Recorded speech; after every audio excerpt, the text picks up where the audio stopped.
এই যে ম্যাডাম শুনছেন, আপনি কি আপনার ওড়নাটা খুলবেন নাকি আমি নিজেই খুলে নেব? অসভ্য, এই তোর বদমাইশ মার্কা লুচ্চা একটা ছেলে। তোর কত বড় সাহস, তুই আমাকে বলছিস তুই আমার ওড়না খুলে নিবি? চর মেরে তোর সব কটা দাঁত ফেলে দেবো বলে দিলাম। তুই জানিস আমি কে, কি আমার পরিচয়? আরে ম্যাডাম, এক্সকিউজ, নিজে করতে কি বলছেন? আপনি আমাকে চড় মারবেন কেন? আমি আপনাকে খারাপ কিছু বলেছি নাকি? আমি তো বললাম এই যে আপনার ওড়নাটা আমার ঘড়িতে আটকে গেছে, এটা খুলে নেওয়ার জন্য। আমি তো আর এখানে আপনার জন্য সারাদিন দাঁড়িয়ে থাকবো না, আমাকে তো বাসায় যেতে হবে, তাই আর কি। সাগরের এই কথা শুনে নদী তাকিয়ে দেখে সত্যি সত্যি তার ওড়নাটা সাগরের ঘড়ির সঙ্গে লেগে আছে। তখন নদী সাগরকে বলতে লাগলো, ও সরি, আমি আসলে বুঝতে পারিনি আর খেয়ালও করিনি। প্লিজ এইবারের মতো আমাকে ক্ষমা করে দিন। ঠিক আছে, আমি নিজেই এটা ছাড়িয়ে নিচ্ছি। আমি তো অনেকক্ষণ ধরেই আপনাকে বলেছিলাম এটা ছাড়িয়ে নেওয়ার জন্য, কিন্তু আপনি তো আমার কথা না বুঝেই আমাকে এতগুলো কথা শুনিয়ে দিয়েছেন। আপনারা মেয়ে মানুষটা বুঝি এরকমই হয়। দেখুন, আপনি এসব কি বলছেন? মেয়ে মানুষরা এরকমই হয় মানে? আমি দেখতে পাইনি আপনার ঘড়ির সঙ্গে আমার ওড়নাটা পেঁচিয়ে গেছে, তাই বলে কি আপনি আমাকে এইভাবে কথা শোনাবেন নাকি? তাছাড়া আপনারা ছেলে মানুষরাই বা কেমন? আমি তো আপনাকে সরি বলেছি, তারপরও আপনি এভাবে গায়ে পড়ে আমার সঙ্গে কথা বলছেন কেন? সুন্দরী মেয়ে মানুষ দেখলেই বুঝি কথা বলতে ইচ্ছে করে। আজ্ঞে না ম্যাডাম, আমার চরিত্র সেরকম নয়। আপনি তো ইচ্ছে করে আমার ঘড়ির সঙ্গে আপনার ওড়নাটা পেঁচিয়ে দিয়েছেন আমার সঙ্গে কথা বলার জন্য, কিন্তু আমার যেরকম কোনো ইচ্ছা নেই আপনার সঙ্গে কথা বলার। তাহলে এখন তো আমি আপনার ঘড়ি আমার ওড়না থেকে ছাড়িয়ে দিয়েছি, এখন এখানে দাঁড়িয়ে আছেন কেন? এখনো এখান থেকে চলে যাচ্ছেন না কেন? নাকি আপনার চেহারাটা আমাকে দেখাতে চাইছেন? দেখুন, এত সুন্দর চেহারা আমাকে দেখিয়ে কোনো লাভ হবে না, কারণ আমার বিয়ে ঠিক হয়ে গেছে। আপনি অন্য চরকায় তেল দেন। আপনাদের মেয়ে মানুষদের সমস্যা কি আমি সেটাই বুঝতে পারি না। ছোট্ট একটা ইস্যু পেলেই হলো আপনারা সেটাকে নিয়ে খুব বেশি মাতামাতি করে ফেলেন। আমি কি আপনাকে এখনো পর্যন্ত বলেছি যে আপনাকে আমি বিয়ে করতে চাই? আপনাকে আমার পছন্দ হয়েছে, আপনি তো নিজের থেকে এসব কথা বলছেন। তাছাড়া আপনি কি নিজেকে বিশ্বসুন্দরী ঐশ্বরিয়া রায় মনে করেন নাকি, যে আপনার পিছনে ছেলেরা লাইন পেতে পড়ে থাকবে? হ্যাঁ, আমি নিজেকে বিশ্ব সুন্দরী ঐশ্বরিয়া রায়ের চেয়েও বেশি সুন্দরী মনে করি, কারণ আমি সব দিক থেকেই পারফেক্ট। এই শুনুন, আপনার সঙ্গে ফালতু প্যাচাল করার কোনো সময়ই আমার কাছে নেই। আমি এক্ষুনি বাসায় ফিরতে হবে। এই বলে নদী সেখান থেকে চলে গেল। আর এদিকে সাগর দাঁড়িয়ে দাঁড়িয়ে রাগে গজগজ করতে লাগলো, এ কেমন মেয়ে মানুষ বাবা, নিজে ইচ্ছে করে আমার ঘড়ির সঙ্গে ওনা পেঁচালো, আবার তারপর আবার এতগুলো কথা শুনিয়ে চলে গেল। যাই হোক, এখানে দাঁড়িয়ে সময় নষ্ট করার সময় সাগরের হাতে নেই, তাই সে চুপচাপ সেখান থেকে বের হয়ে চলে গেল।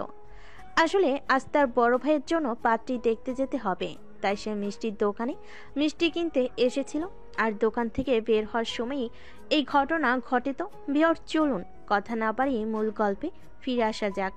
সাগর মিষ্টি নিয়ে বাসায় চলে আসলো। তারপর ফ্যামিলির সবাইকে নিয়ে তার হবু ভাবির বাড়ির উদ্দেশ্যে রওনা দিল। সাগর গাড়ি ড্রাইভ করছে আর তার ভাইয়া তার পাশে বসে আছে, পিছনে তার বাবা মা আর ছোট বোন। কি ব্যাপার ভাইয়া, তোকে এরকম বিষণ্ণ দেখাচ্ছে কেন? তোর বিয়ের সম্বন্ধ ঠিক করতে যাচ্ছি। বিয়ে হলে তো মানুষ অনেক আনন্দ উল্লাস করে, কিন্তু তোর মন খারাপ কেন? দেখ সাগর, একদম ইয়ার্কি মারিস না। তুই তো আমার ব্যাপারে সব কিছুই জানিস। আমি যে এখানে বিয়েটাই করতে চাই না, সেখানে আমাকে জোর করে ফ্যাক্টরি দেখতে নিয়ে যাচ্ছিস। আমি বুঝতে পারি না বাবা মার কি হয়েছে। আমি তাদেরকে খুলে বলার পরও তারা এটা মেনে নিল না। দেখ ভাইয়া, বাবা মা কখনো খারাপ কিছু চায় না। বাবা মা সবসময় চায় সন্তানের ভালো কিছু হোক। তাছাড়া বাবা মা তো বলেছে যে মেয়েটার সঙ্গে তোর বিয়ে ঠিক করেছে, সেই মেয়েটার সব দিক থেকেই পারফেক্ট, পড়াশোনার, চেহারা আর সব দিক থেকেও। তাহলে তোর এই মেয়েটাকে বিয়ে করতে সমস্যা কোথায়? আরে ভাই, তুই তো জীবনে প্রেম করিসনি, তাহলে প্রেমের মর্যাদা বুঝবি কি করে? আমি ওই মেয়েটাকে ভালোবাসি আর ওই মেয়েটাকে বিয়ে করব বলেই কথা দিয়েছি। এখন আমি ওই মেয়েটাকে দেখে অন্য একটা মেয়েকে বিয়ে করব কি করে? তুই নিজেই বল। যাই হোক ভাইয়া, তারপর আমি তোকে একটা কথাই বলবো, বাবা মা যখন এই মেয়েটার সঙ্গে তোর বিয়ে ঠিক করছে, তুই তখন তুই এই মেয়েটাকে বিয়ে কর। আমি পারবো না, এটা আমার দ্বারাই কোনোভাবেই সম্ভব নয়। আমি ওই বাড়িতে গিয়ে সরাসরি সবার সামনে বলেই দিব আমি অন্য একটা মেয়েকে ভালোবাসি। আমি এই মেয়েটাকে কোনোভাবেই বিয়ে করতে পারবো না। ভাইয়া তোকে আমি রিকোয়েস্ট করে বলছি, তুই এরকম কিছুই করিস না। তুই তো খুব ভালো করেই জানিস বাবা প্রচণ্ড রাগী মানুষ। বাবা যদি একবার রেগে যায় তাহলে খুব খারাপ কিছু হয়ে যাবে। তুই এরকমটা কখনোই করিস না। কিন্তু মনে একজনের ভালোবাসা রেখে অন্য একজনের সঙ্গে সংসার করা আমার পক্ষে সম্ভব নয়। প্লিজ ভাই, তুই কিছু একটা ব্যবস্থা কর। এখানে আমি কি করতে পারি? তুই অযথাই আমাকে ঝামেলায় ফেলিস না। আমি আমার মতো ভালো আছি। এরপর সাগর আর কোনো কথা না বলে চুপচাপ গাড়ি চালাতে লাগলো। কিছুক্ষণের মধ্যেই তাদের গন্তব্যস্থলে এসে পৌঁছে গেল। তারপর সবাই মিলে গাড়ি থেকে নেমে বাড়ির ভিতরে চলে আসলো। একজন মধ্যবয়স্ক লোক ড্রয়িং রুমে বসে তাদের সঙ্গে গল্প করছে। তখনই সাগরের আব্বু ওই মধ্যবয়স্ক লোককে উদ্দেশ্য করে বলল, তা ভাই সাহেব, অনেকক্ষণ তো হলো আমরা এখানে এসেছি, এবার আপনার মেয়েকে ডেকে আনুন। আচ্ছা ঠিক আছে, আপনি বসুন, আমি আমার মেয়েকে ডেকে নিয়ে আসছি। এই বলে নদীর আব্বু সেখান থেকে উঠে সোজা নদীর রুমে চলে আসলো। নদী তখনও রেডি হচ্ছে। এটা দেখে নদীর আব্বু বলতে লাগলো, কি ব্যাপার মা, তুমি এখনো রেডি হওনি? পাত্রপক্ষ তো অনেকক্ষণ হলো চলে এসেছে, তাড়াতাড়ি রেডি হয়ে চলে আসো। এই তো আব্বু আসছি। অতঃপর নদীর আব্বু সেখান থেকে বের হয়ে ড্রয়িং রুমে চলে আসলো। তার ঠিক 5 মিনিট পর নদী সিঁড়ি দিয়ে নামছিল। আর তখনই হঠাৎ নদী আর সাগরের চোখাচোখি হয়ে গেল। সাগর তো একদম অবাক, এই মেয়েটা এখানে কি করছে। কিন্তু যাই হোক, সকালের ঘটে যাওয়া ঘটনাটা কোনোভাবেই এখানে তোলা যাবে না, তাহলে বিয়েটাই ভেঙে যাবে।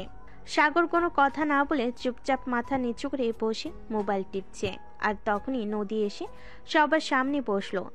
দেখা দেখির পর বসে আসলে নদীর আব্বু নিলয়কে উদ্দেশ্য করে বলল, দেখো বাবা, তোমাদের যদি আলাদা কথা বলার ইচ্ছা থাকে তাহলে তোমরা আলাদা কথা বলতে পারো। আর আমি আমার মেয়ের ব্যাপারে কনফিডেন্টলি বলতে পারি আমার মেয়ে কখনোই আমার সিদ্ধান্তের বাইরে যাবে না। কারণ মেয়েটাকে তো ছোটবেলা থেকে আমি আমার হাতে বড় করেছি, তাই আমার মেয়ের ব্যাপারে আমি যথেষ্ট কনফিডেন্সিয়াল। হ্যাঁ ভাই সাহেব, আপনি একদম ঠিক কথা বলেছেন। ওদের আলাদা কথা বলার কোনো প্রয়োজন নেই। আমার ছেলেরা আমার কথার একদম বাধ্য। আমি ওদেরকে যা বলবো ওরা তাই করবে। ওরা কখনোই আমার কথার বিরুদ্ধে গিয়ে কিছু করবে না। তাহলে তো আর কোনো সমস্যাই রইল না। কি ভাই সাহেব, এবার আমরা বিয়ের দিন তারিখ ফাইনাল করতে পারি? হ্যাঁ অবশ্যই, কেন নয়। তাছাড়া আমার ছেলের তো আমেরিকার ভিসা হয়ে গেছে, সে তো কয়েকদিনের মধ্যেই চাকরির জন্য আমেরিকা চলে যাবে। তাই আমি চাইছি বিষয়টা তাড়াতাড়ি হয়ে যাক, তারপর না হয় সে তার বউকে নিয়ে তারপরে দেশের বাইরে চলে যাক। হ্যাঁ ভাই সাহেব, এটা আপনি একদম ঠিক কথাই বলেছেন। তাহলে বিয়ের কাজ তাড়াতাড়ি সেরে ফেলা যাক তো। যাক, তো আমি বলছিলাম আগামী সপ্তাহে ডেট ফেললে কেমন হয়? হ্যাঁ, এটা একদম আপনি ঠিক কথা বলেছেন। তাহলে আগামী সপ্তাহে বিয়ের তারিখ ফাইনাল করা হলো। আর এর মধ্যে আমরা সব কিছুর ব্যবস্থা করে ফেলতে পারবো। তবে ভাই সাহেব, আপনাকে একটা রিকোয়েস্ট আছে। আপনি কিন্তু নিজের পয়সা খরচ করে কিছু করতে যাবেন না। দেখুন, আল্লাহ পাক রাব্বুল আলামিন টাকা পয়সা অর্থ সম্পদ সব কিছু আমাকে মোটামুটি দিয়েছে, যেটা দিয়ে আমি চলে যেতে পারবো। তাছাড়া আমি চাই বিয়ের সমস্ত খরচাপাতি আমি আমার পকেট থেকে করি, আপনার পকেট থেকে যেন দুয়ানা খরচ না হয়। আরে বেয়াই মশাই, এটা আপনি কি কথা বলছেন? নদী আমার একমাত্র মেয়ে, তার বিয়েতে আমি কেন খরচ করব না? এটা হয় নাকি? তার মা মরা মেয়ে, মেয়েটাকে ছোটবেলা থেকে আমি অনেক কষ্টে লালন পালন করে মানুষ করেছি, তাই আমি চাই আমার মেয়েটাকে সাধ্যমতো সাজিয়ে দিতে। দেখুন, আপনাকে তো আমি আগেই বললাম, আমি চাই না আমার পুত্রবধূ আপনার বাড়ি থেকে একটা সুতা পর্যন্ত নিয়ে যাক। কারণ আল্লাহ পাক আমাকে অনেক দিয়েছেন, আমি আমার পুত্রবধূকে সাজিয়ে গুছিয়ে নিতে পারবো। তাছাড়া আপনার একলা জীবন কাটাবে কি করে, আপনি সেই ব্যাপারে একটু চিন্তা ভাবনা করুন। আমার পুত্রবধূকে নিয়ে আপনার আর কোনো চিন্তা করতে হবে না। তারপর তাদের মধ্যে বেশ কিছুক্ষণ গল্প গুজব চলতে লাগলো। গল্প গুজব শেষ হলে খাওয়া দাওয়ার আয়োজন করা হয়। সবাই মিলে একসঙ্গে ডাইনিং টেবিলে বসে খাবার খাচ্ছিল। তখনই হঠাৎ সাগরের গলায় মাছের কাঁটা আটকে গেল।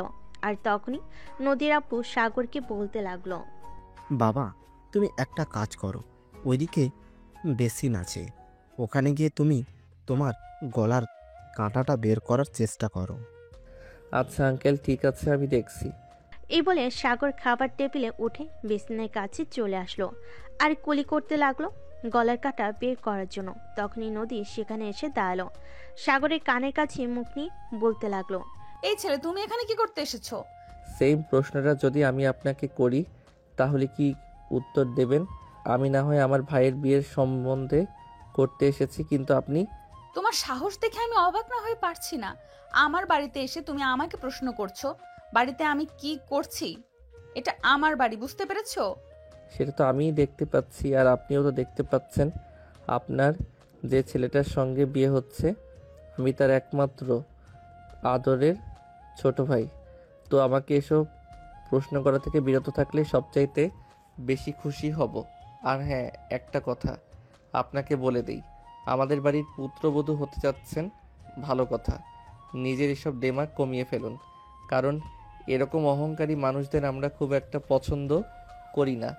আমরা চাই আমাদের বাড়িতে যে থাকবে সে আমাদের মতোই সহজ সরল আর সাধারণ কেউ হোক। কিন্তু আমি মোটেও সেরকম নই। আমি আমার মতোই। আমি কাউকে এতটাও প্রশ্রয় দিতে চাই না যে কেউ একজন মানুষ আমার মাথায় চড়ে বসুক। শুনুন, আপনি না বড্ড অহংকারী। আমার মনে হয় আপনি আমাদের বাড়িতে গিয়ে খুব বেশি দিন টিকতে পারবেন না, কারণ আমাদের বাড়িতে আবার অহংকারী মানুষদের খুব একটা পছন্দ করা হয় না। সেটা তো আপনি জানতেনই। সকালে যখন আপনার সঙ্গে দেখা হলো, কথা হলো, আপনি তো তখন এটা বুঝতে পেরেছিলেন। তাহলে এতক্ষণ যখন নিচে কথাবার্তা চললো তখন আপনি কিছু বললেন না কেন? আপনার কি মাথা খারাপ নাকি যে আমি এখানে কিছু বলতে যাব? কারণ আমি আমার ফ্যামিলির সবাই আমার আব্বুকে খুব ভয় পাই। আব্বুর কথা বলার উপরে কারোর কথা বলার কোনো সাহস নেই। তাই আমাদের আব্বু যেখানে কথা বলে আমরা সবাই সেখানে চুপচাপ থাকি, নীরব দর্শকের মতো। সবাই সব শোনায় আমাদের কাজ। তাই তাহলে তো আমারও বলতে হয় যে আমি আমার বাবার একমাত্র বাধ্য মেয়ে। আমার বাবা ঠিক করেছিল তার পছন্দ মতো আমাকে বিয়ে দিবে, তাই বাবার পছন্দ করা ছেলেকে বিয়ে করছি। এখানে তো আমার আপত্তি রেখে কোনো লাভ নেই। তাছাড়া আমার মা মারা যাওয়ার পর আমার বাবার আমার কথা চিন্তা করে সংসার করেননি, তাই বাবার কথা ফেলে দেওয়া আমার পক্ষে সম্ভব নয়। যদি বাবার কথা এতই মেনে চলেন তাহলে বাবার কথা রক্ষার জন্য আমার মনে হয় আপনার নিজেকে একটু পরিবর্তন করা উচিত। আমি এখন আসি। এখানে আপনার সঙ্গে দাঁড়িয়ে এতক্ষণ কথা বলছি, এটা আবার আমাদের বাড়ির কেউ দেখে ফেললে সমস্যা হতে পারে। সবাই ভাববে বিয়ের আগে আমি বিয়ে ভাঙানি করছি। এই বলে নদীকে আর কোনো কথা বলার সুযোগ না দিয়ে সাগর সেখান থেকে চলে গেল। এরপর চলে গেল দুদিন। সেদিন দুপুরবেলা সাগরের আব্বু সাগরকে নিজের রুমে ডেকে নিলেন আর বললেন, সাগর, তুমি তোমার ভার্সিটি থেকে কিছুদিনের ছুটি নিয়ে নাও।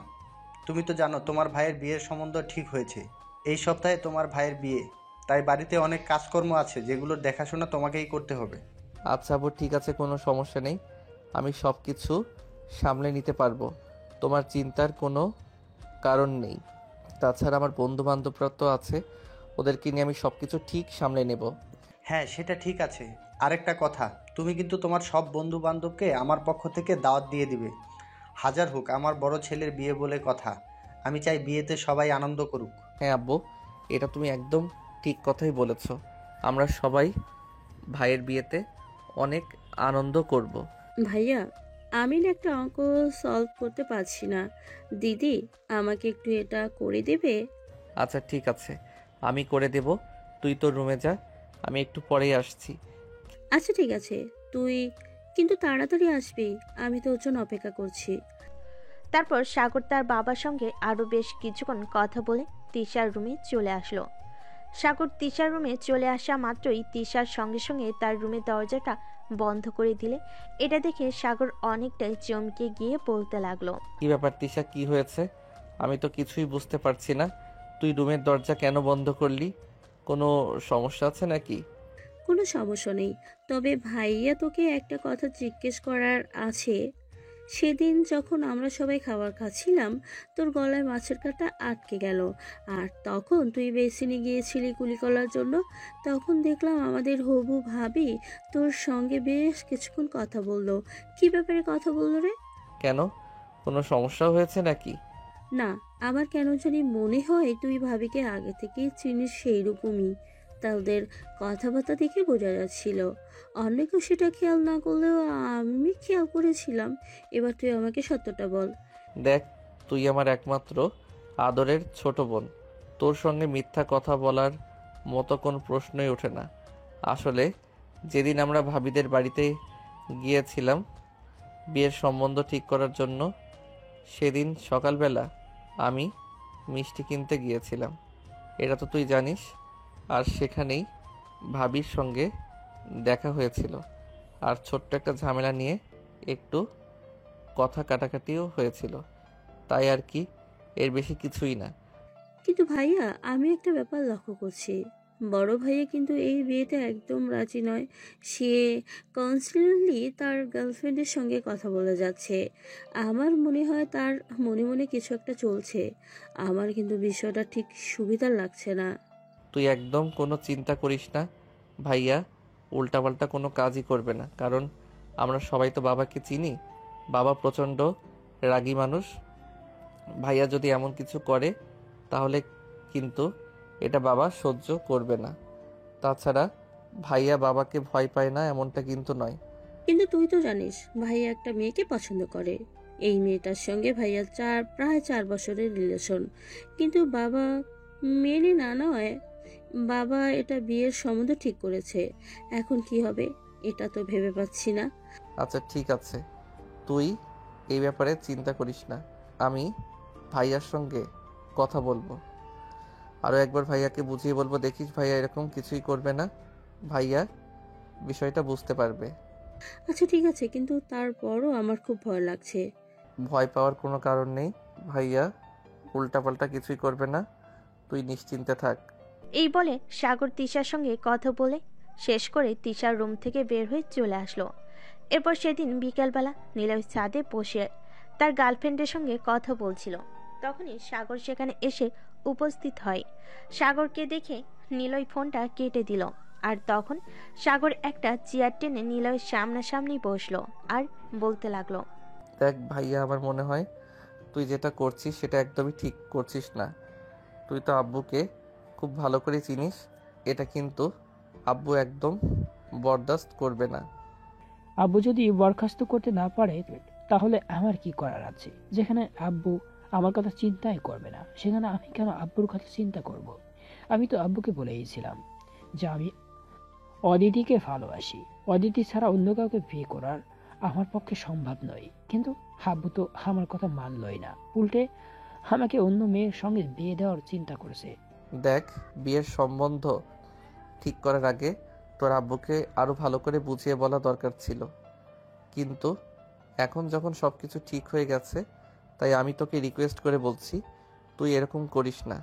ভাইয়া প্লিজ, তোকে রিকোয়েস্ট করে বলছি, তুই অদিতির সঙ্গে কথা বলা বন্ধ করে দে। এটা কোনোভাবেই সম্ভব নয়। আমাদের দুজনের এতদিনের সম্পর্ক দুজন দুজনকে ছাড়া বেঁচে থাকতে পারবো না। তার মানে তুই আমরা যাই বলি না কেন সেই কথা কোনোভাবেই শুনবি না? তুই যেটা ঠিক করেছিস সেটাই করবি, কিন্তু আব্বু যদি জানতে পারে তাহলে কি হবে সেটা তুই ভেবে দেখ। আরে ভাই, আমাকে এত জ্ঞান দিস না। এত জ্ঞান দেওয়ার কোনো প্রয়োজন নেই। আব্বু জানতে পারলে কি করবে? আমাকে বাড়ি থেকে বের করে দিবে। তাহলে তাই করুক। তাছাড়া এমনিতেও তো আমি আর ওই বাড়িতে বেশি দিন থাকবো না, কারণ আমার আমেরিকার ভিসা হয়ে গেছে। আমি কিছুদিনের মধ্যেই আমেরিকায় চলে যাব। তাহলে আর এত চিন্তা কিসের আমার? সাগর তখন বুঝতে পারলো নিলয়ের সঙ্গে কথা বলতে তার কোনো লাভ হবে না, তাই সে নিলয়ের কাছ থেকে নিচে চলে আসলো। তখনই তিশা তার পথ আগলে দাঁড়ালো আর বলতে লাগলো, কিরে ভাইয়া, তোকে বলছিলাম না বড় ভাই মনে মনে কিছু একটা ভাবছে? বড় ভাইয়াকে এটা থেকে আটকানো উচিত। আব্বু এগুলো একদম বরখাস্ত করবে না। আব্বু কিন্তু এগুলো শুনতে পেলে প্রচন্ড রেগে যাবে। চিন্তা করিস না, আমি আম্মুর সঙ্গে কথা বলে দেখি কিছু করা যায় কিনা। তারপর তিশার পাশ কাটিয়ে নিজের রুমে চলে আসে আর মনে মনে ভাবতে তাকে কিছু একটা করতে হবে। ভাইয়াকে যেভাবে হোক আটকাতে হবে, কিন্তু কিভাবে কি করা যায় এটাই ভেবে পাচ্ছে না। সাগর এরপর চলে গেল। আরও দুদিন ইতিমধ্যে বিয়ের কেনাকাটা প্রায় কমপ্লিট হয়ে এসেছে। শুধু বিয়ের বেনারসি আর শেরওয়ানিটাই কিনা বাকি আছে। তাই সাগরের আব্বু সাগর আর নিলয়কে এক রুমে ডেকে নিল আর বলতে লাগলো, দেখো, বিয়ের সমস্ত কেনাকাটা তো হয়ে গেল, শুধু বেনারসি আর শেরওয়ানি কেনাটাই বাকি আছে। তাছাড়া আমি নদীকে ফোন দিয়ে বলে দিয়েছি নদী শপিং মলে চলে আসবে, তোমরা দুই ভাই চলে যাও। নদীকে নিয়ে দেখে শুনে নদীর মতো শেরওয়ানি কিনে দিও। আর জুয়েলারির দোকানে বলা আছে ওখান থেকে নদীর পছন্দ মতো সব গয়না কিনে দিবে। ও যা যা কিনতে চায় সব কিছু কিনে দিবে। এই নাও আমার ক্রেডিট কার্ড, টাকা পয়সা নিয়ে কোনো চিন্তা করবে না। আচ্ছা ঠিক আছে, সমস্যা নেই, আমি সব কিনে দেব।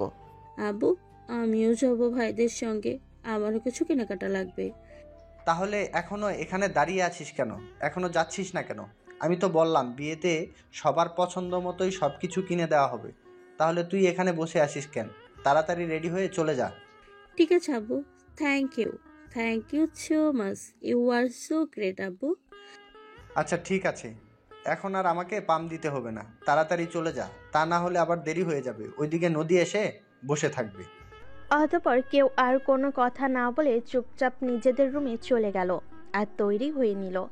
তারপর সবাই মিলে শপিং মলের উদ্দেশ্যে রওনা দিল। সাগর গাড়ি ড্রাইভ করছে আর তিশা দুজনে পিছনে বসে আছে। আর সাগর নিলয়কে উদ্দেশ্য করে বলল, তাহলে ভাইয়া, এবার তো তুই সব চিন্তা ভাবনা বাদ দিয়ে দিয়েছিস, তাই না? হ্যাঁ, এখন তো আমার করা ছাড়া কোনো উপায়ই নেই।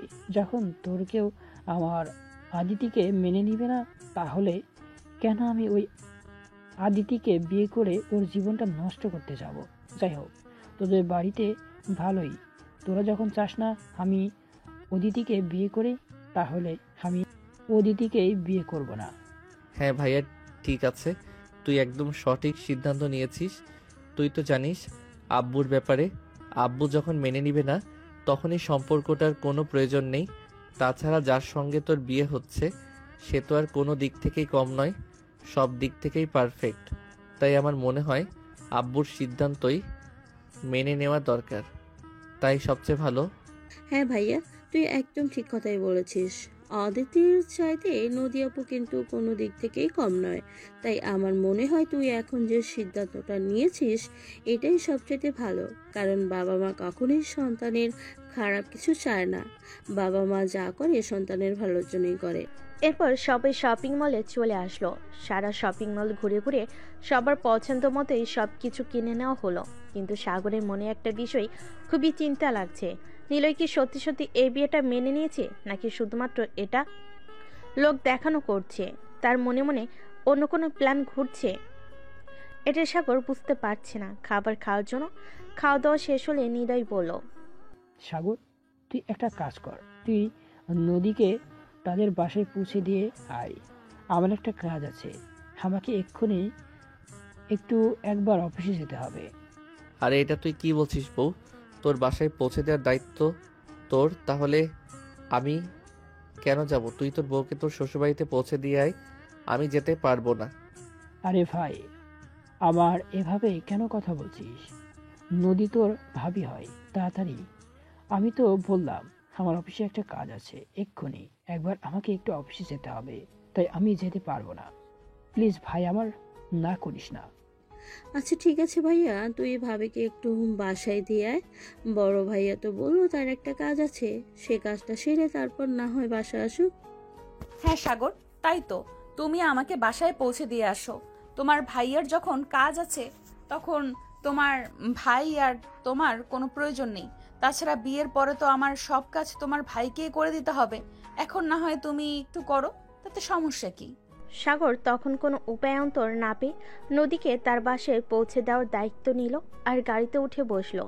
নদী চুপচাপ বসে আছে আর এদিকে সাগর গাড়ি চালাচ্ছে। তখনই হঠাৎ সাগর বলে উঠল, দেখো, এখন তো তুমি আমার ভাবি হতে চলেছো, তাই আমি তোমাকে কোনো প্রশ্ন করতেই পারি, ইফ ইউ ডোন্ট মাইন্ড। অবশ্যই তোমার লিমিটের মধ্যে প্রশ্ন করবে, তাহলে আমি উত্তর দেবার চেষ্টা করব। কিন্তু তুমি কখনোই তোমার লিমিটের বাইরে গিয়ে আমাকে কোনো প্রশ্ন করবে না যেটার উত্তর আমি তোমাকে দিতে পারবো না। অবশ্যই, আমি কেন আমার লিমিটের বাইরে গিয়ে তোমাকে কোনো প্রশ্ন করব? আমি আমার লিমিটের মধ্যেই তোমাকে প্রশ্ন করব। আচ্ছা, তুমি আমায় ছোট্ট করে একটা কথা বলো, তুমি কি কখনো কাউকে ভালোবেসেছো? ভালোবাসা আর আমি, প্রেম ভালোবাসা কখনোই আমার জীবনে সেভাবে আসেনি। আর প্রেম করার মতো সময়টাও আমি পাইনি। যতদিন পড়াশোনা করেছি ততদিন শুধু পড়াশোনা নিয়ে ব্যস্ত থেকেছি। আর এখন তো জানো, ছোট একটা চাকরি করছি, অফিসে প্রচুর কাজের চাপ, তাই প্রেম করার মতো সময় তো আমার কখনোই হয়ে ওঠেনি। ও আচ্ছা, তাহলে তো ভালোই। তাহলে তো বলাই চলে যে আমার ভাইয়া বিয়ের পর একটা ইনটেক জিনিস পাবে।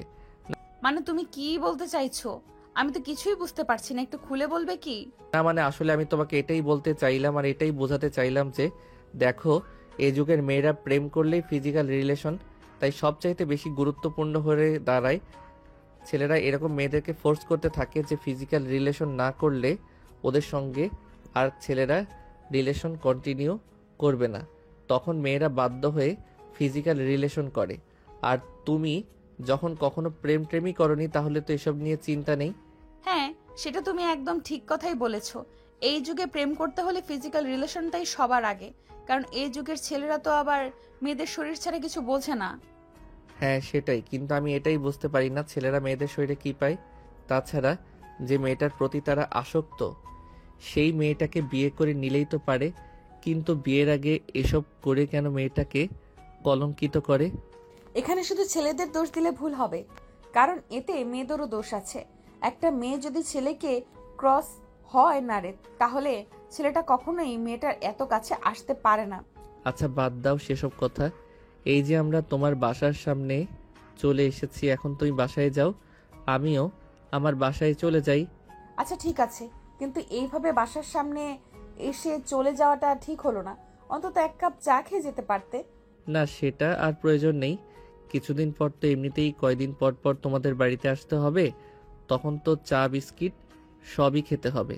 তাহলে এখন আর কেন খরচা করাবো? ভালো থেকো, আসি তাহলে, আল্লাহ হাফেজ।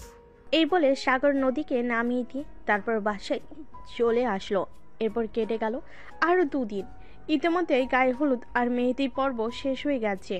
আজ বিয়ের দিন। বাড়িতে সবাই অনেক আনন্দ করছে, সবাই যার যার মতো করে সাজুগুজু করছে। এদিকে ঝামেলাটা বেঁধে গেল বরযাত্রী নিয়ে বের হওয়ার সময়। তিশা এসে তার বাবাকে জানালো, বাবা, ভাইয়া কোথায়? ভাইয়াকে কোথাও খুঁজে পাচ্ছি না। সেই অনেকক্ষণ হলো শেরওয়ানিটা ভাইয়ার এই রুমে রেখে এসেছি, কিন্তু ভাইয়াকে কোথাও খুঁজে পাওয়া যাচ্ছে না। শেরওয়ানিটা বিছানার উপরই পড়ে আছে। কি বলছিস তুই? তোর মাথা ঠিক আছে তো? এইসব পাগলের মতো কথা বলছিস কেন? হয়তো বাসায় কোথাও আছে, তাড়াতাড়ি খুঁজে দেখ। আব্বু, আমার মাথা একদম ঠিক আছে। আমি সারা বাড়িতে খুঁজে দেখছি, ছাদেও দেখেছি, বাগানেও দেখেছি, কিন্তু কোথাও ভাইয়াকে খুঁজে পাওয়া যাচ্ছে না। ভাইয়ার নাম্বারে অনেকবার কল দিয়েছি, কিন্তু ফোন সুইচ অফ বলছে। আমি কিছুই ভেবে পাচ্ছি না ভাইয়া কোথায় গেছে। তুমি একবার আসো না আমার সঙ্গে, দেখবে। আচ্ছা ঠিক আছে, চল আমার সঙ্গে। এই বলে সাগরের আব্বু আর তিশা সারা বাড়ি তন্ন তন্ন করে খুঁজলো, কোথাও বাদ রাখলো না, কিন্তু নিলয়কে কোথাও খুঁজে পেল না। তখনই সাগরের আব্বু সাগরকে ডাকতে লাগলো, এই সাগর, সাগর কোথায় তুই? তাড়াতাড়ি একবার এদিকে আয়। নিলয়কে কোথাও খুঁজে পাওয়া যাচ্ছে না, তার ফোন সুইচ অফ বলতেছে, বুঝতে পারতেছি না কি হচ্ছে। এদিকে কিছুক্ষণ পর বরযাত্রী নিয়ে রওনা দিতে হবে। এদিকে সব আয়োজন ওইদিকে সব আয়োজন কমপ্লিট হয়ে গেছে। এখন ছেলেটা কোথায় গেল কিছু বুঝতে পারছি না। এখন আবার ভাইয়া কোথায় গেল এটাই তো বুঝতে পারছি না। ঠিক আছে দাঁড়াও, আমি একটু খোঁজ নিয়ে দেখি। এই বলে সাগর নিলয়ের রুমে আসলো, আর তখনই বিছানার উপর থেকে শেরওয়ানিটা তুলেই দেখতে পেল তার নিচে ছোট্ট একটা চিরকুটে লেখা, সবাই আমাকে ক্ষমা করে দিও। আমি তোমাদের কথা চিন্তা করতে পারলাম না, কারণ আমি অদিতিকে ভালোবাসি। অদিতিকে ছাড়া অন্য কাউকে বিয়ে করা আমার পক্ষে কোনোভাবেই সম্ভব নয়। তোমরা যখন আমার এই চিঠিটা পাবে ততক্ষণে আমার আর অদিতির বিয়ে হয়ে যাবে। আমাকে সবাই ক্ষমা করে দিও। ইতি, নিলয়। চিঠিটা পড়ে সাগরের পায়ের নিচ থেকে যেন মাটি সরে গেল। সে এরকম কিছু একটা আগে থেকে চিন্তা করছিল, কিন্তু সে বুঝতে পারছিল না যে নিলয় সত্যি সত্যি এরকমটা করবে। তখন সে এই কাগজটা নিয়ে তার আব্বুর কাছে চলে গেল, আর তার আব্বুর হাতে কাগজটা তুলে দিল। তার আব্বু কাগজটা পড়ে মাথায় হাত দিয়ে বসে পড়ল। তিনি এখন কি করবে, কারণ জীবনে কখনো এমন পরিস্থিতিতে ওনাকে পড়তে হয়নি। উনি যেটা বলেছেন সেটাই করেছেন, কিন্তু নিজের ছেলে এভাবে কথার অবাধ্য হবে এটা তিনি কোনোদিনও কল্পনা করতে পারেননি।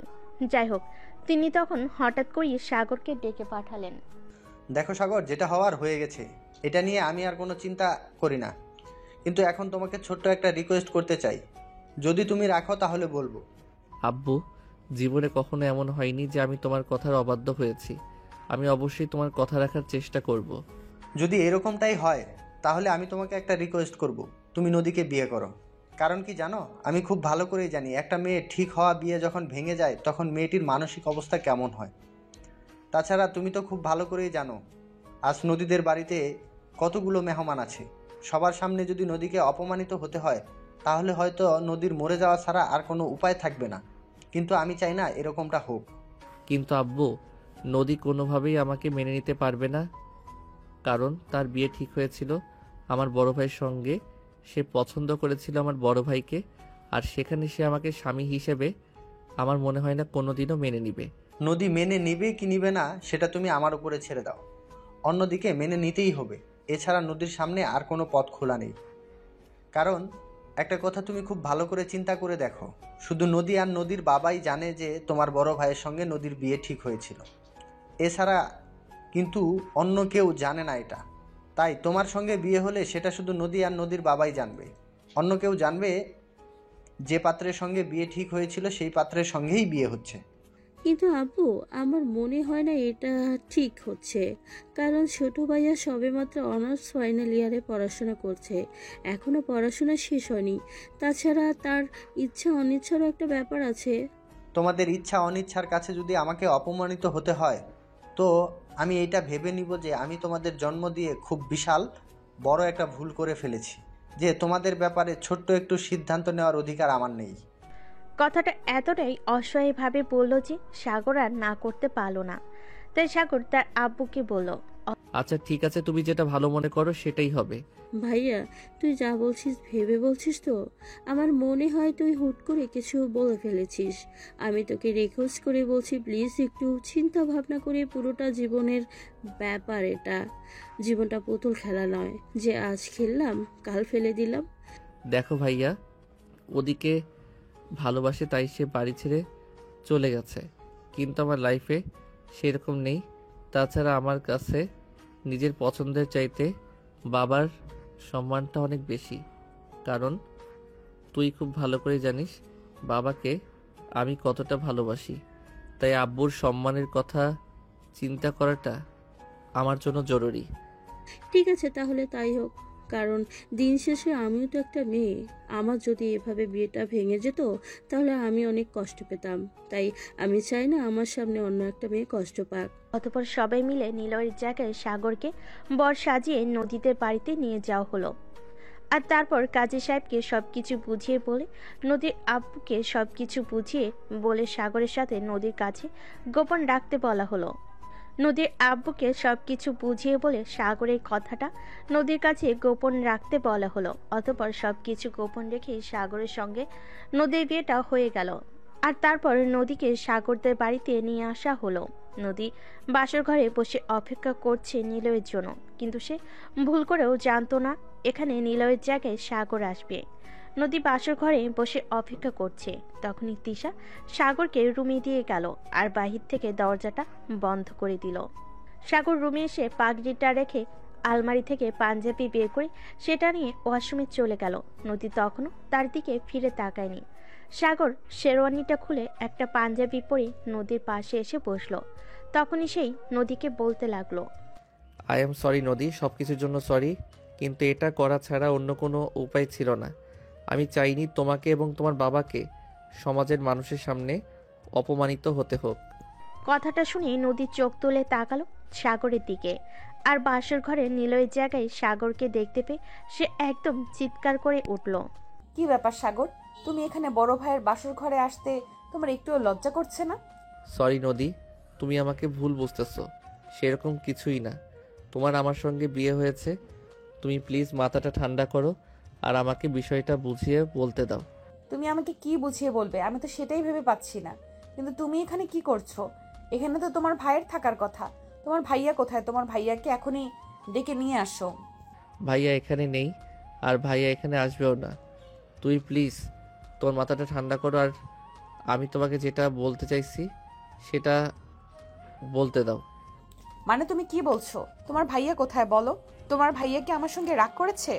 তাহলে আমি তার রাগ ভাঙিয়ে এখানে নিয়ে আসবো, বলো আমাকে। নদী ভাইয়া অন্য একটা মেয়েকে ভালোবাসতো আর তাকে নিয়ে ভাইয়া পালিয়ে গেছে।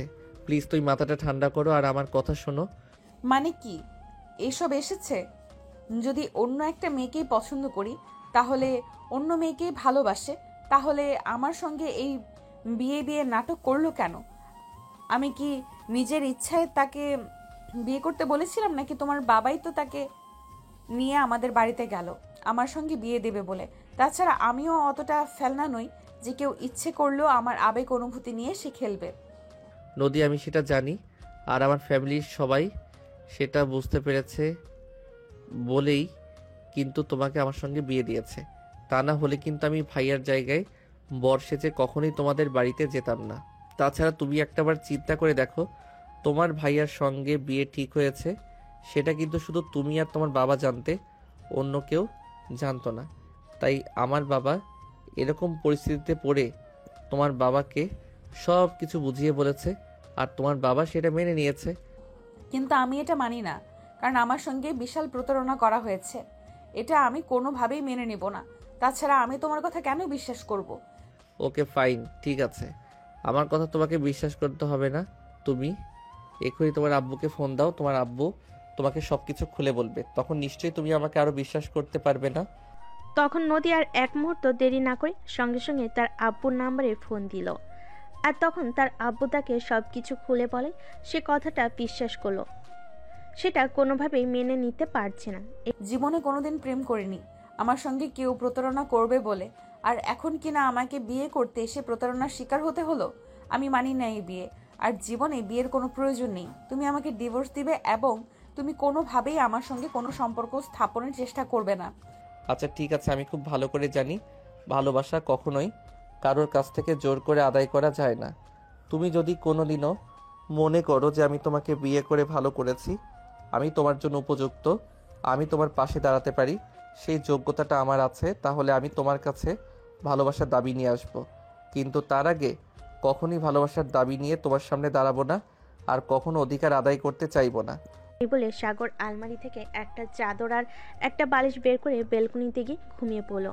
আর এইদিকে নদী সারা রাত বিছানায় বসে কান্না করলো।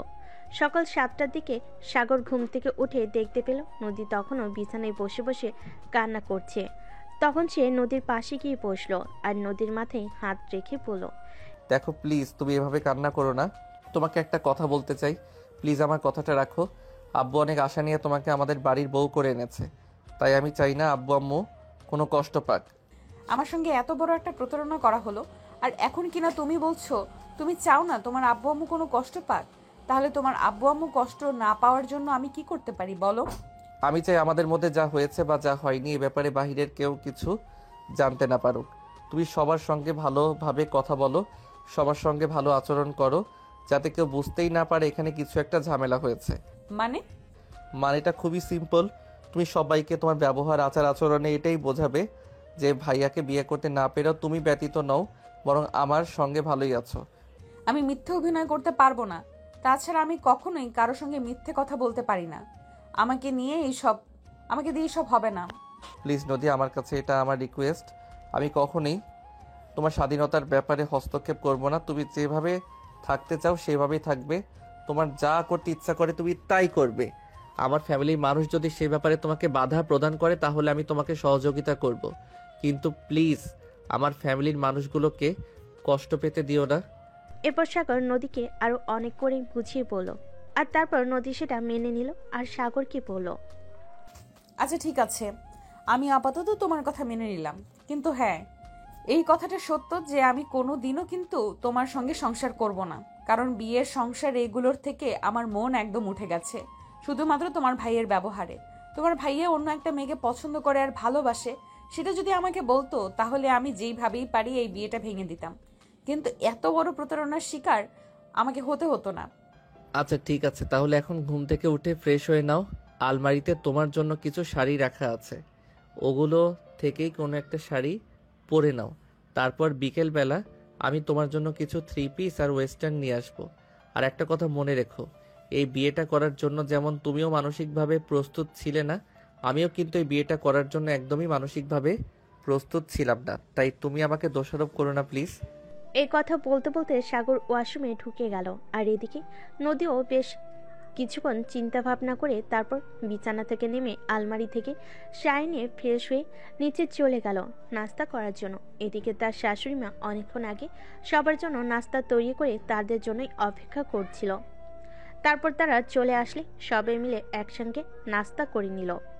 আর তখন সাগরের আব্বু নদীকে বলল, এই বৌমা, আজ থেকে তুমি আমার আরেকটা মেয়ে, তাই তোমাকে একটা রিকোয়েস্ট করে বলছি, প্লিজ যা হয়েছে সেটা ভুলে যাও। আমার ছেলেটা এরকম করবে এটা আমি কোনোদিন কল্পনাও করতে পারিনি। না বাবা, ঠিক আছে, আমি কিছু মনে করিনি, আপনি চিন্তা করবেন না। আচ্ছা বাবা, ঠিক আছে।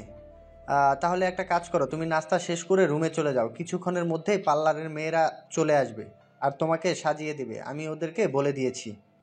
আচ্ছা বাবা, ঠিক আছে। ভাবি, আমার কিন্তু তোমার কাছে কিছু চাওয়ার আছে। আমাকে কিন্তু অবশ্যই সেটা দিতে হবে। তোমার একটা জিনিস আমার অনেক পছন্দ হয়েছে। অবশ্যই, কেন নয়? তুমি আমার একটা মাত্র ননদিনী, তুমি আমার কাছে কিছু চাইবে আর আমি তোমাকে সেটা দেব না, এমনটা হতে পারে নাকি? তোমার যা লাগবে তুমি তাই নিয়ে নিও আমার কাছ থেকে, আমি তোমাকে কখনোই নিষেধ করব না। তাছাড়া আমার কোনো বোন নেই, তুমি চাইলে আমার বোনের মতো হয়ে আমার কাছে থাকতে পারো। সত্যি ভাবে জানো, আমিও চাইতাম আমার একটা বড় বোন থাকুক, কিন্তু সেটা তো আর হয়নি। আজ থেকে তুমি আমার বড় বোন। হয়েছে, এখন প্যাচাল বন্ধ করে তাড়াতাড়ি নাস্তাটা শেষ করে কিছু কাজ আছে সেগুলো তুই আমাকে হেল্প করবি। আজ আমি কোনো কাজ করতে পারবো না। আমাকে এসব কথা বলে কোনো লাভ হবে না। আমি ভাবির সঙ্গে সময় কাটাবো। তাছাড়া তুই তো শুনেছিস, আব্বু বলেছে একটু পরেই পার্লার থেকে মেয়েরা আসবে ভাবিকে সাজাতে। আমিও সাজুগুজু করব। কাজের কথা আমাকে বলে আজ কোনো লাভ নেই। আচ্ছা ঠিক আছে, তোদের যত ইচ্ছে সাজুগুজু কর, আমি তোদের কিছুই বলবো না। আর বাড়ির সব কাজ আমি করে নেব, তোদের কোনো কাজ করতে হবে না। বলে সাগর নাস্তা শেষ করে বাড়ি থেকে বের হয়ে চলে গেল। আসলে তার কিছু দরকারি কাজ আছে, ওগুলোই করতে হবে। ওদিকে নদীকে নিয়ে তিশা সাগরের রুমে চলে যায়। আর তারপর তারা বসে বসে গল্প করতে থাকে। আর কিছুক্ষণের মধ্যে পার্লার থেকে মেয়েরা চলে আসে নদীকে সাজানোর জন্য। বিকেল হয়ে গেল। বাড়িতে রিসেপশনে অনুষ্ঠানের আয়োজন করা হয়েছে। সেখানে শহরের গণ্যমান্য ব্যক্তিবর্গদের ইনভাইট করা হয়েছে। সাগর কাজ শেষ করে বাড়ি ফিরতে ফিরতে বিকেল 3টা বেজে গেল। আর এদিকে সবাই অপেক্ষা করছিল সাগরের জন্য। সাগর রুমে এসে ফ্রেশ হলো। আর তখনই নদী বলতে লাগলো, তুমি কোথায় ছিলে এতক্ষণ? বাড়িতে সবাই সেই কখন থেকে তোমার জন্য অপেক্ষা করছে, কিন্তু তোমার বাড়িতে ফিরে আসার কোনো নামগন্ধ নেই। আসলে একটা কাজ পড়ে গেছিল। আমার একটা বন্ধু আমাদের বাড়িতে আসতে গিয়ে বাইক অ্যাক্সিডেন্ট করেছে, ওর পা ভেঙে গেছে। ওকে নিয়ে হসপিটালে গেছিলাম, তাই বাসায় ফিরে আসতে দেরি হলো। সেটা অন্তত আমাকে একবার ফোন দিয়ে জানানো উচিত ছিল, তাহলে হয়তো সবাই এত টেনশন করতো না, আর আমিও এত টেনশন করতাম না। I am so sorry. আসলে আমার খুব ভালো বন্ধু তো, ওর অ্যাক্সিডেন্টের খবর শুনে আমার মাথা ঠিক ছিল না। হসপিটালে ফর্মালিটি শেষ করে আসতে দেরি হয়ে গেল। ঠিক আছে, সমস্যা নেই, আমি এক্ষুনি রেডি হয়ে আসছি। এই বলে সাগর তাড়াহুড়ো করে রেডি হয়ে নিল। তারপর নদীকে নিয়ে রিসেপশনে চলে আসলো। সেখানে অনেক মেহমান উপস্থিত ছিল। তাদের সঙ্গে সময় কাটিয়ে নদীরও খুব ভালো লাগলো। তারপর দেখতে দেখতেই অনুষ্ঠান শেষ হয়ে গেল। আর রাত আনুমানিক 10টার দিকে সমস্ত মেহমান নিজেদের বাড়িতে চলে গেল। নদী ও সাগরকে নিয়ে রুমে চলে আসে। রুমে যে সাগর বিছানায় শুয়ে আছে, মোবাইল টিপাটিপি করছিল। আর নদী তখন কাপড় চোপড় চেঞ্জ করে আর রুমে আসে। ড্রেসিং টেবিলের আয়নার সামনে বসে চুলগুলো ঠিক করতে করতে বলল, কালকে তো ব্যালকনিতে ঘুমিয়েছো, আজ কোথায় ঘুমাবে? তুমি যখন তোমার সঙ্গে এক বিছানায় আমাকে ঘুমাতে দেবে না, তাহলে তো আমাকে বেলকনিতেই ঘুমাতে হবে। এছাড়া তো অন্য কোনো উপায় নেই। এমনিতেই ঝড় বৃষ্টির রাত, বাইরে দিয়ে ঘুমানোর দরকার নেই, খাটের একপাশে ঘুমিয়ে পড়ো। না, সেটার কোনো প্রয়োজন নেই। আমার আবার ঘুমের মধ্যে হাত পা ছোড়াছুড়ি করার অভ্যাস আছে। তখন যদি আবার হাত পা তোমার উপর চলে যায়, তখন তো তুমি আবার আমাকে হাজারটা কথা শোনাবে। বললাম তো বিছানার মাঝখানে একটা কোলবালিশ দিয়ে তারপর বিছানার ওই পাশে শুয়ে পড়ো, আমি এই পাশে ঘুমিয়ে পড়বো, কোনো সমস্যা হবে না। তাছাড়া এটা তোমার বাড়ি, তোমার ঘর, কেন এখানে আমি মাতব্বরি করতে যাব। এটা একদম ঠিক হচ্ছে না। তোমার বিছানায় তুমি ঘুমাবে, এটাই তো সঠিক। হ্যাঁ, কিন্তু তুমি আমার বিয়ে করা বউ, তোমার ভালো মন্দ দেখভাল করার দায়িত্ব আমার। তাই আমি তো তোমাকে খারাপ অবস্থায় রেখে আমি ভালো অবস্থায় থাকতে পারি না। বললাম তো এত কথা বলবে না। এত কথা বলা কিন্তু আমার একদমই পছন্দ লাগে না। তোমাকে যখন বলেছি তুমি বিছানার ওই পাশে ঘুমিয়ে পড়ো, তুমি এটাই করো। আমি আর কোনো কথা শুনতে চাই না। সাগর খুব ভালোভাবে বুঝতে পারলো এখন নদীর সঙ্গে কথা বলে নদী খুব ক্ষেপে যাবে, তাই সে নদীর সঙ্গে আর কোনো কথা না বলে চুপচাপ বিছানার এক পাশে ঘুমিয়ে পড়লো। এদিকে নদীও বিছানার অন্য পাশে শুয়ে ঘুমিয়ে পড়লো। এভাবে কাটছিল তাদের দিনগুলো। দেখতে দেখতে এক সপ্তাহ সময় কেটে গেল।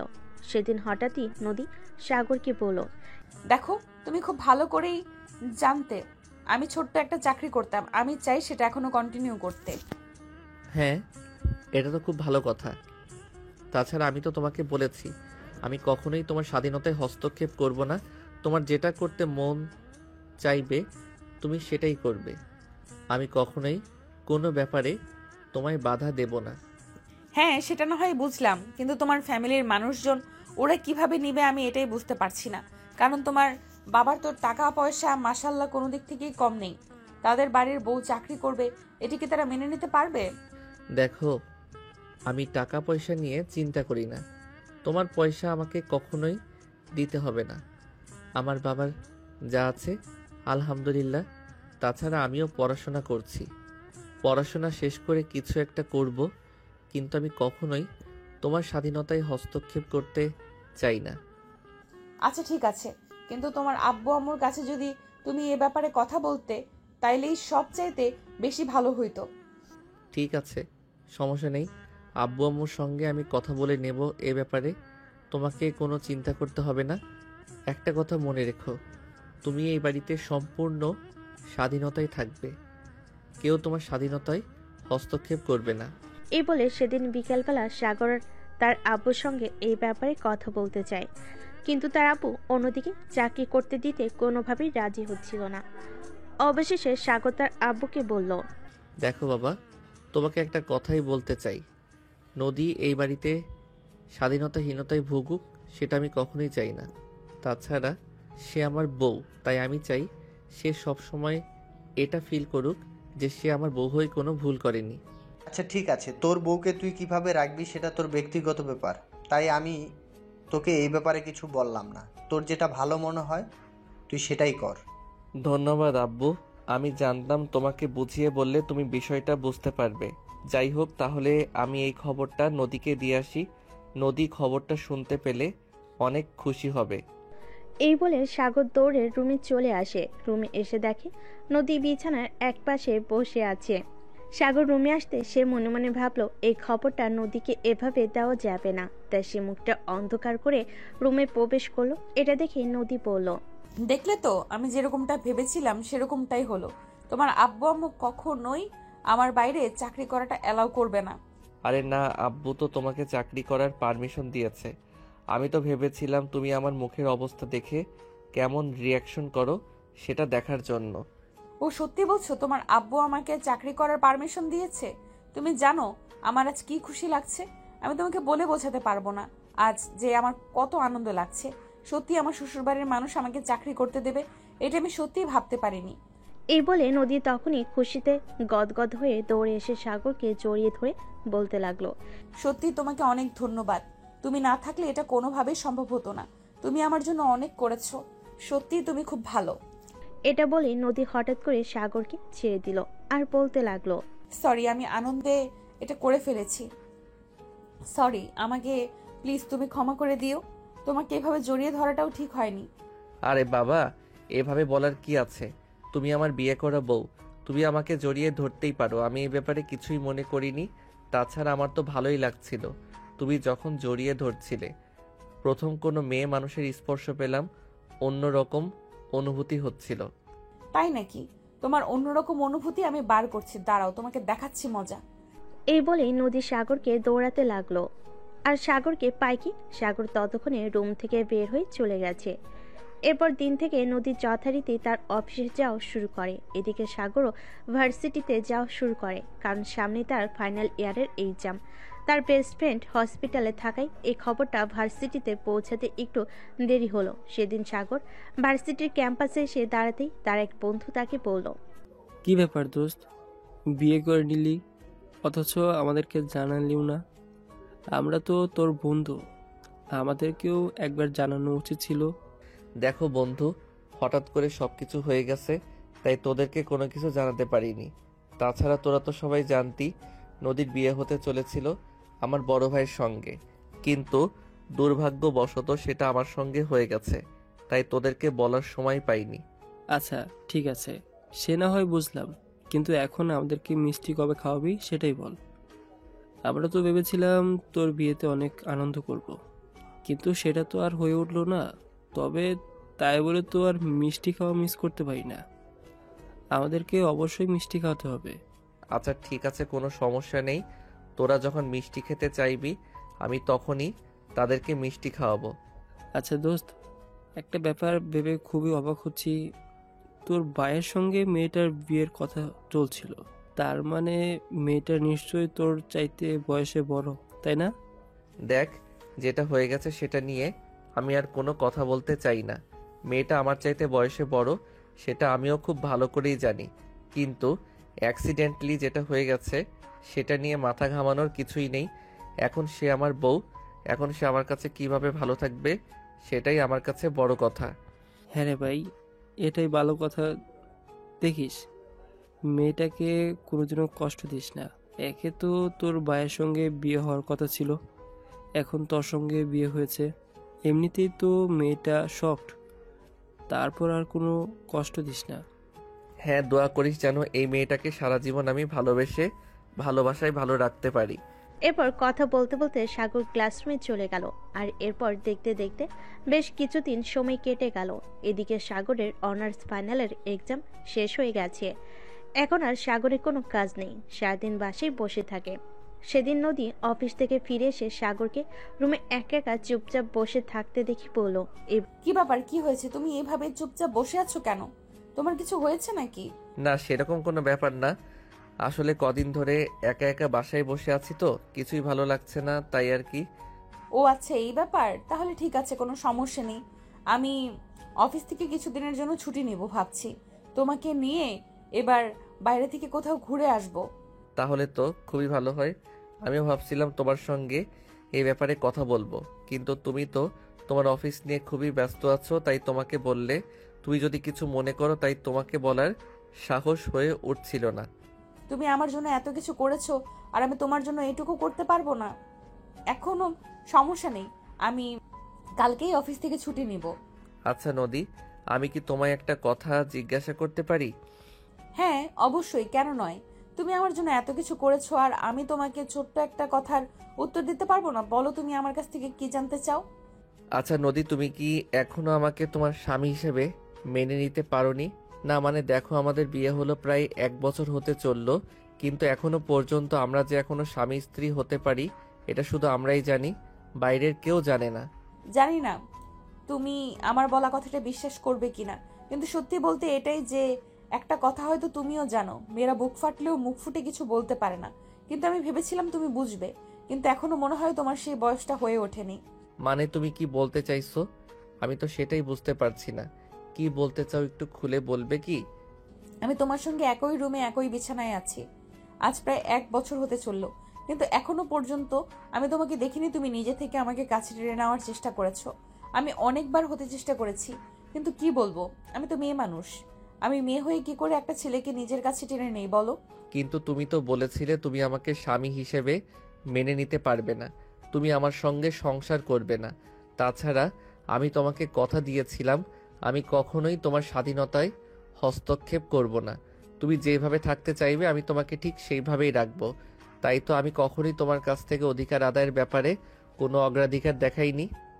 হ্যাঁ, তুমি সত্যিই পুরুষ হিসেবে ধন্য, যার জন্য তোমাকে সেলুট জানাই। তুমি একটা মেয়েকে কথা দিয়ে কথা রাখার জন্য কতটা চেষ্টা করেছো, সেটা সত্যিই প্রশংসনীয়। কিন্তু একজন স্বামী কিংবা একজন প্রেমিক পুরুষ হিসাবে তোমার কাছ থেকে আমি এটা কখনোই আশা করিনি। আমার কাছে নিজের শারীরিক চাহিদা মেটানোর চাইতে একজন মানুষকে দেওয়া কথা রক্ষা করাটা সবচাইতে বেশি জরুরি। আমি চাই তুমি সব সময় তোমার মতোই থাকো, তোমার যথেষ্ট ফ্রিডম থাকুক, কখনই তোমার স্বাধীনতায় হস্তক্ষেপ না করুক। তুমি কি জানো ইতিমধ্যে আমার ফ্যামিলির মানুষজন কানাগোছা শুরু করে দিয়েছে। তোমার আর আমার মধ্যে যদি ভালো কোনো সম্পর্কই থাকতো তাহলে হয়তো এতদিনে তারা ছোট্ট একটা সুখবর শুনতে পেত। কিন্তু আমি বরাবর তাদেরকে এটাই বলে এসেছি যে আমরা দুজন দুজনকে সময় দিচ্ছি। সময় হলে অবশ্যই সবাই খুশির খবর শুনতে পাবে। তুমি আমার জন্য তোমার ফ্যামিলির মানুষদেরকে এইভাবে মিথ্যে বলে যাচ্ছ দিনের পর দিন। সত্যি আমি ভাবতে পারি না একটা ছেলে কতটা ভালো হলে এমন কিছু করতে পারে। আমি ভালো নাকি খারাপ সেটা আমি জানি না, তবে আমি এটুকু জানি যে কাউকে দেওয়া কথা রক্ষা করা প্রত্যেকটা মানুষের দায়িত্ব এবং কর্তব্য। আমি তোমাকে কথা দিয়েছি আমি তোমাকে তোমার মতো রাখবো। তুমি যেভাবে থাকতে চাও ঠিক সেভাবেই রাখবো। আমি তো আমার কথার বরখেলাপ করতে পারি না। তুমি হয়তো আমাকে মেনে নিতে নাই পারো, কিন্তু আমি তোমাকে আমার স্ত্রী হিসেবে গ্রহণ করেছি। তোমার সব সুবিধা ও অসুবিধা দেখা আমার দায়িত্ব। তবে কি আমি এটাই মনে করব যে দায়িত্বের কাছে ভালোবাসা হেরে গেছে? কেন তুমি এরকমটা মনে করবে কেন? এরকমটা মনে করার তো কোনো কারণ আমি দেখতে পাচ্ছি না। ভালোবাসা ভালোবাসার জায়গায় আছে। তুমি আমাকে স্ত্রীর অধিকার দাওনি, তাতে কি হয়েছে? আমি কি তোমায় ভালোবাসি না? অবশ্যই আমি তোমাকে ভালোবাসি বলেই তোমার দেওয়া প্রত্যেকটা কথা রক্ষার চেষ্টা করছি। যদি তোমায় ভালো নাই বাসতাম তাহলে বাসর রাতেই তোমার কাছ থেকে জোর করে স্ত্রীর অধিকার আদায় করে নিতাম। কিন্তু আমি কি সেটা করেছি? হ্যাঁ, সেজন্যই তো বলি তুমি আমার দেখা আমার পৃথিবীতে সর্বশ্রেষ্ঠ পুরুষ। তোমার মতো মানুষ হয় না। সত্যি একটা মানুষ নিঃস্বার্থভাবে কাউকে এতটা ভালোবাসতে পারে আর এত কিছু করতে পারে, সেটা তোমাকে না দেখলে বুঝতেই পারতাম না। হ্যাঁ, তুমি একদম ঠিক ধরতে পেরেছো। আমার কাছে ভালোবাসা মানে ভালোবাসার মানুষ তার ভালো লাগা, ভালো থাকা। আমার কাছে ভালোবাসার মানে এই নয় জোর করে সব কিছু আদায় করে নেওয়া। আমার কাছে ভালোবাসার মানে শুধু শরীর নয়, আমার কাছে ভালোবাসা মানে হলো ভালোবাসার মানুষটা। ভালোবাসার মানুষটা যদি আমাকে ভালোবাসে আর আমি তার ভালোবাসাটা বুঝতে পারি, তাহলে সে নিজের থেকেই নিজের সব কিছু আমায় উজাড় করে দেবে। আমি কেন জোর করে তার কাছ থেকে কোনো কিছু আদায় করতে যাব? হ্যাঁ, একদম ঠিক। তোমার এই বিষয়টা বরাবরের মতো আমায় অবাক করেছে। আমরা দুজন একই রুমে একই বিছানায় আছি প্রায় 1 বছর যাবত। তুমি চাইলেই আমার ইচ্ছের বিরুদ্ধে গিয়ে আমার সঙ্গে শারীরিক সম্পর্ক করতে পারতে, কিন্তু তুমি কোনোদিনও আমার ইচ্ছের বিরুদ্ধে গিয়ে আমার হাত পর্যন্ত ধরনি।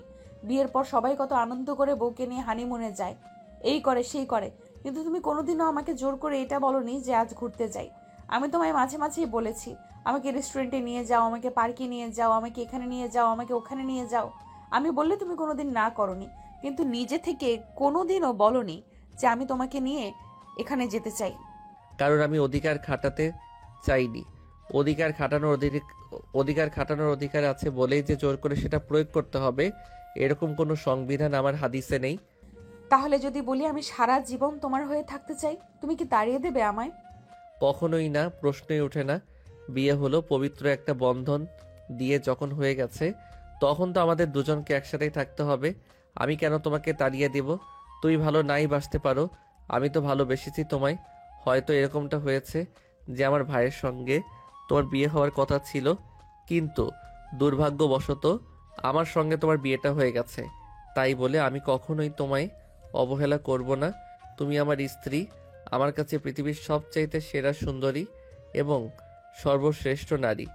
সত্যি সাগর, আমি তোমায় অনেক ভালোবাসি। আসলে চেনা নেই জানা নেই একটা ছেলের সঙ্গে আমার বিয়ে ঠিক হলো, তারপর সে আমাকে বিয়ে না করে অন্য একটা মানুষের সাথে পালিয়ে গেল, তারপর আবার তারই ছোট ভাইয়ের সঙ্গে আমার বিয়ে হলো। সবগুলো আমার কাছে কেমন যেন ঘোলাটে লাগছিল। আমি বুঝতে পারছিলাম না আমার কি করা উচিত। তাই হয়তো আমি ভুল করে তোমাকে অনেকটা কষ্ট দিয়ে ফেলেছি। প্লিজ আমাকে ক্ষমা করে দাও। দূর পাগলি, এভাবে বলতে হয় না। তোমার জায়গায় আমি থাকলেও হয়তো সেরকমটাই করতাম। তাছাড়া ভাইয়া যখন কাউকে কিছু না বলেই বাড়ি থেকে চলে যায় তখন আমারও খুব খারাপ লেগেছিল।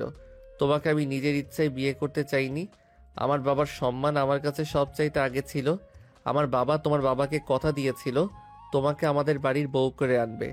বাবার কথা রক্ষা করতে গিয়ে আমাকে এটা করতে হয়েছে, কিন্তু তার মানে এই নয় যে আমি তোমায় ভালোবাসি না।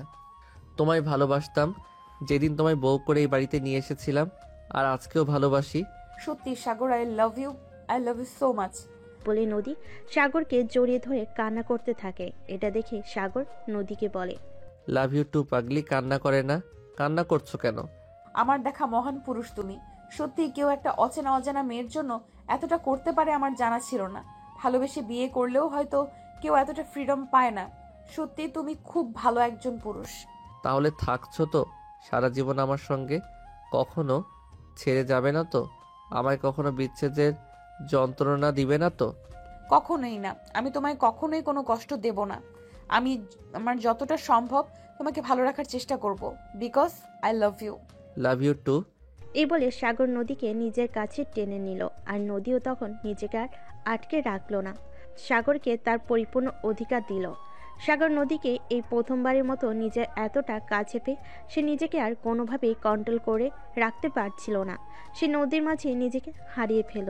নদীও নিজের ভালোবাসায় সাগরকে পরিপূর্ণ করে তুলল। দুজন দুজনের ভালোবাসায় এতটাই মুগ্ধ হয়ে গেল যে কখন রাত পেরিয়ে সকাল হয়ে গেল সেটাই তারা কেউ টের পেল না। সকালবেলা ঘুম থেকে উঠে নদী ফ্রেশ হয়ে অফিসে যাওয়ার জন্য তৈরি হয়ে গেল। আর সাগর তখনই ঘুম থেকে উঠল। তখনই নদী সাগরকে বলতে লাগলো, তুমি সব কিছু গুছিয়ে রেখো। আমি অফিস থেকে দুপুরের মধ্যেই চলে আসব। তারপর বিকেলের দিকে আমরা রওনা দিব।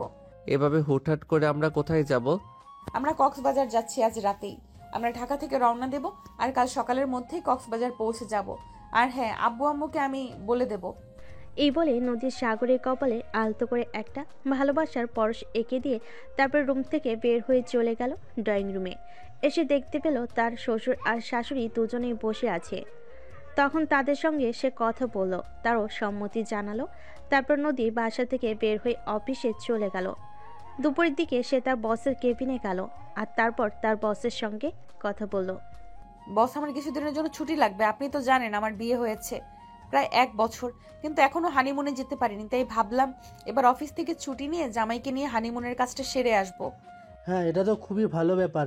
তুমি বিয়ে করেছো এতদিন হলো, কিন্তু এখনও জামাইকে নিয়ে কোথাও ঘুরতে যাওনি। এই বিষয়টা বারবার আমাকে ভাবিয়ে তুললো। আমি ভাবছিলাম আমি যে আমি নিজে থেকেই তোমাকে এ ব্যাপারে বলবো, কিন্তু তুমি আমার অফিসের কর্মচারী, তুমি কি ভাববে সেই মনে করে আর তোমাকে বলা হয়ে ওঠেনি। বস, আমি 1 সপ্তাহের ছুটি লাগবে। আমি আমার হাজবেন্ডকে নিয়ে কক্সবাজার যেতে চাই। ঠিক আছে, কোনো সমস্যা নেই। আমি তোমাকে এই সপ্তাহ ছুটি দিয়ে দিলাম। আর একটা কথা, কক্সবাজারের থেকে আসার সময় কিন্তু আমাদের জন্য অবশ্যই কিছু নিয়ে আসবে। আমার কিন্তু গিফট চাই। ওকে বস, ঠিক আছে, কোনো সমস্যা নেই। আমি অবশ্যই কক্সবাজার থেকে আসার সময় অফিসের সবার জন্যই কিছু না কিছু নিয়ে আসব। এই বলে সে কেবিন থেকে বের হয়ে নিজের কেবিনে চলে আসলো। আর তারপর অফিসের কাজকর্ম শেষ করে বাসায় চলে আসলো। আর তখনই হঠাৎ তার তিশার সঙ্গে দেখা হলো। তিশা তখন নদীকে বলতে লাগলো, কি ব্যাপার ভাবি, শুনলাম তোমরা নাকি হানিমুনে যাচ্ছ? হ্যাঁ, তুমি একদম ঠিকই শুনেছ। তাছাড়া তোমাকে বলতে মনে ছিল না। আমি তো ভেবেছিলাম তুমিও আমাদের সঙ্গে যাবে, কারণ আমি বিয়ে হয়ে আসার পর থেকে দেখছি তুমি তো তেমন একটা বাইরে কোথাও যাও না। তাই ভাবছিলাম এবার যদি আমাদের সঙ্গে যেতে তাহলে ভালো লাগতো। না, এবার তোমরা ঘুরে আসো, কারণ তোমরা তো হানিমুন করতে যাচ্ছ। সেখানে আমি কাবাবের হাঁটি হতে চাই না। পরে না হয় একসময় তোমাদের সঙ্গে কোথাও ঘুরতে যাব। না তিশা, নদী একদম ঠিক কথাই বলেছে। তুইও আমাদের সঙ্গে যাবি। আমিও মনে মনে এটাই ভাবছিলাম তোকে বলবো বলে। কিন্তু ভাইয়া, তোরা হানিমুন করতে যাচ্ছিস, সেখানে গিয়ে আমি কি করব? দেখো, আমি তোমার কোনো কথাই শুনতে চাই না। তুমি আমার সঙ্গে হানিমুনে যাবে। আমরা হানিমুন করতে যাচ্ছি। তা কি হয়েছে? তুমি কি ছোট বাচ্চা নাকি যে আমাদের বিরক্ত করবে? তুমি তোমার মতো ঘুরে করবে আর আমরা আমাদের মতো। দেখো, মেয়েদের সবসময় একটু হলেও ফ্রিডম থাকা উচিত, যাতে তারা নিজেদের মনের কথা হলেও কাউকে খুলে বলতে পারে। কিন্তু আমি তোমাদের বাড়িতে এসে তোমাকে কখনোই সেরকম স্বাধীনভাবে চলাফেরা করতে দেখিনি। তুমি সবসময় কিছু একটা নিয়ে ভয় পেয়ে থাকো। আমিও সেটা খুব একটা আন্দাজ করতে পারি, কিন্তু করার মতো তো কিছুই নেই। কারণ এই বাড়িতে তো শ্বশুরমশাই যা বলবে তাই হবে। তাছাড়া আমিও চাই শ্বশুরমশাই যতদিন বেঁচে আছেন ওনার কথা মতোই সংসার চলুক। তাহলে তিশা, তুই তোর নিজের জিনিসপত্র গুছিয়ে নে। আমরা তো সন্ধ্যায় রওনা দিব। এখন সময় হাতে খুব একটা বেশি নেই। এখনই সবকিছু গোছাতে শুরু কর। আচ্ছা ঠিক আছে, কোনো সমস্যা নেই। আমি কিছুক্ষণের মধ্যে সব কিছু গুছিয়ে নিতে পারবো, কিন্তু আব্বু আম্মু কি বলবে? আব্বুকে এই ব্যাপারে কিছুই বলা হয়নি। তাছাড়া তুই তো জানিস আব্বুকে না বলে আমি কখনো কোথাও যাই না। এই ব্যাপারে তোকে কিছুই চিন্তা করতে হবে না। নদী আব্বুর সঙ্গে এই ব্যাপারে কথা বলবে, তাই না নদী? হ্যাঁ, আমি আব্বুকে বুঝিয়ে বললে অবশ্যই আব্বু সেটা বুঝতে পারবে। কে আর তোমাকে যেতেও নিষেধ করবে না। তুমি তোমার সব কিছু গুছিয়ে নাও, আমি আব্বুকে বলে আসছি তোমার ব্যাপারে। এই বলে নদী সেখান থেকে সোজা তার শ্বশুরের রুমে চলে গেল আর তার শ্বশুরকে বলতে লাগলো, আব্বু আপনাকে একটা কথা বলার ছিল, জানি না আপনি কিভাবে নিবেন কথাটা। আরে বৌমা, এত আমতা আমতা করার কি আছে?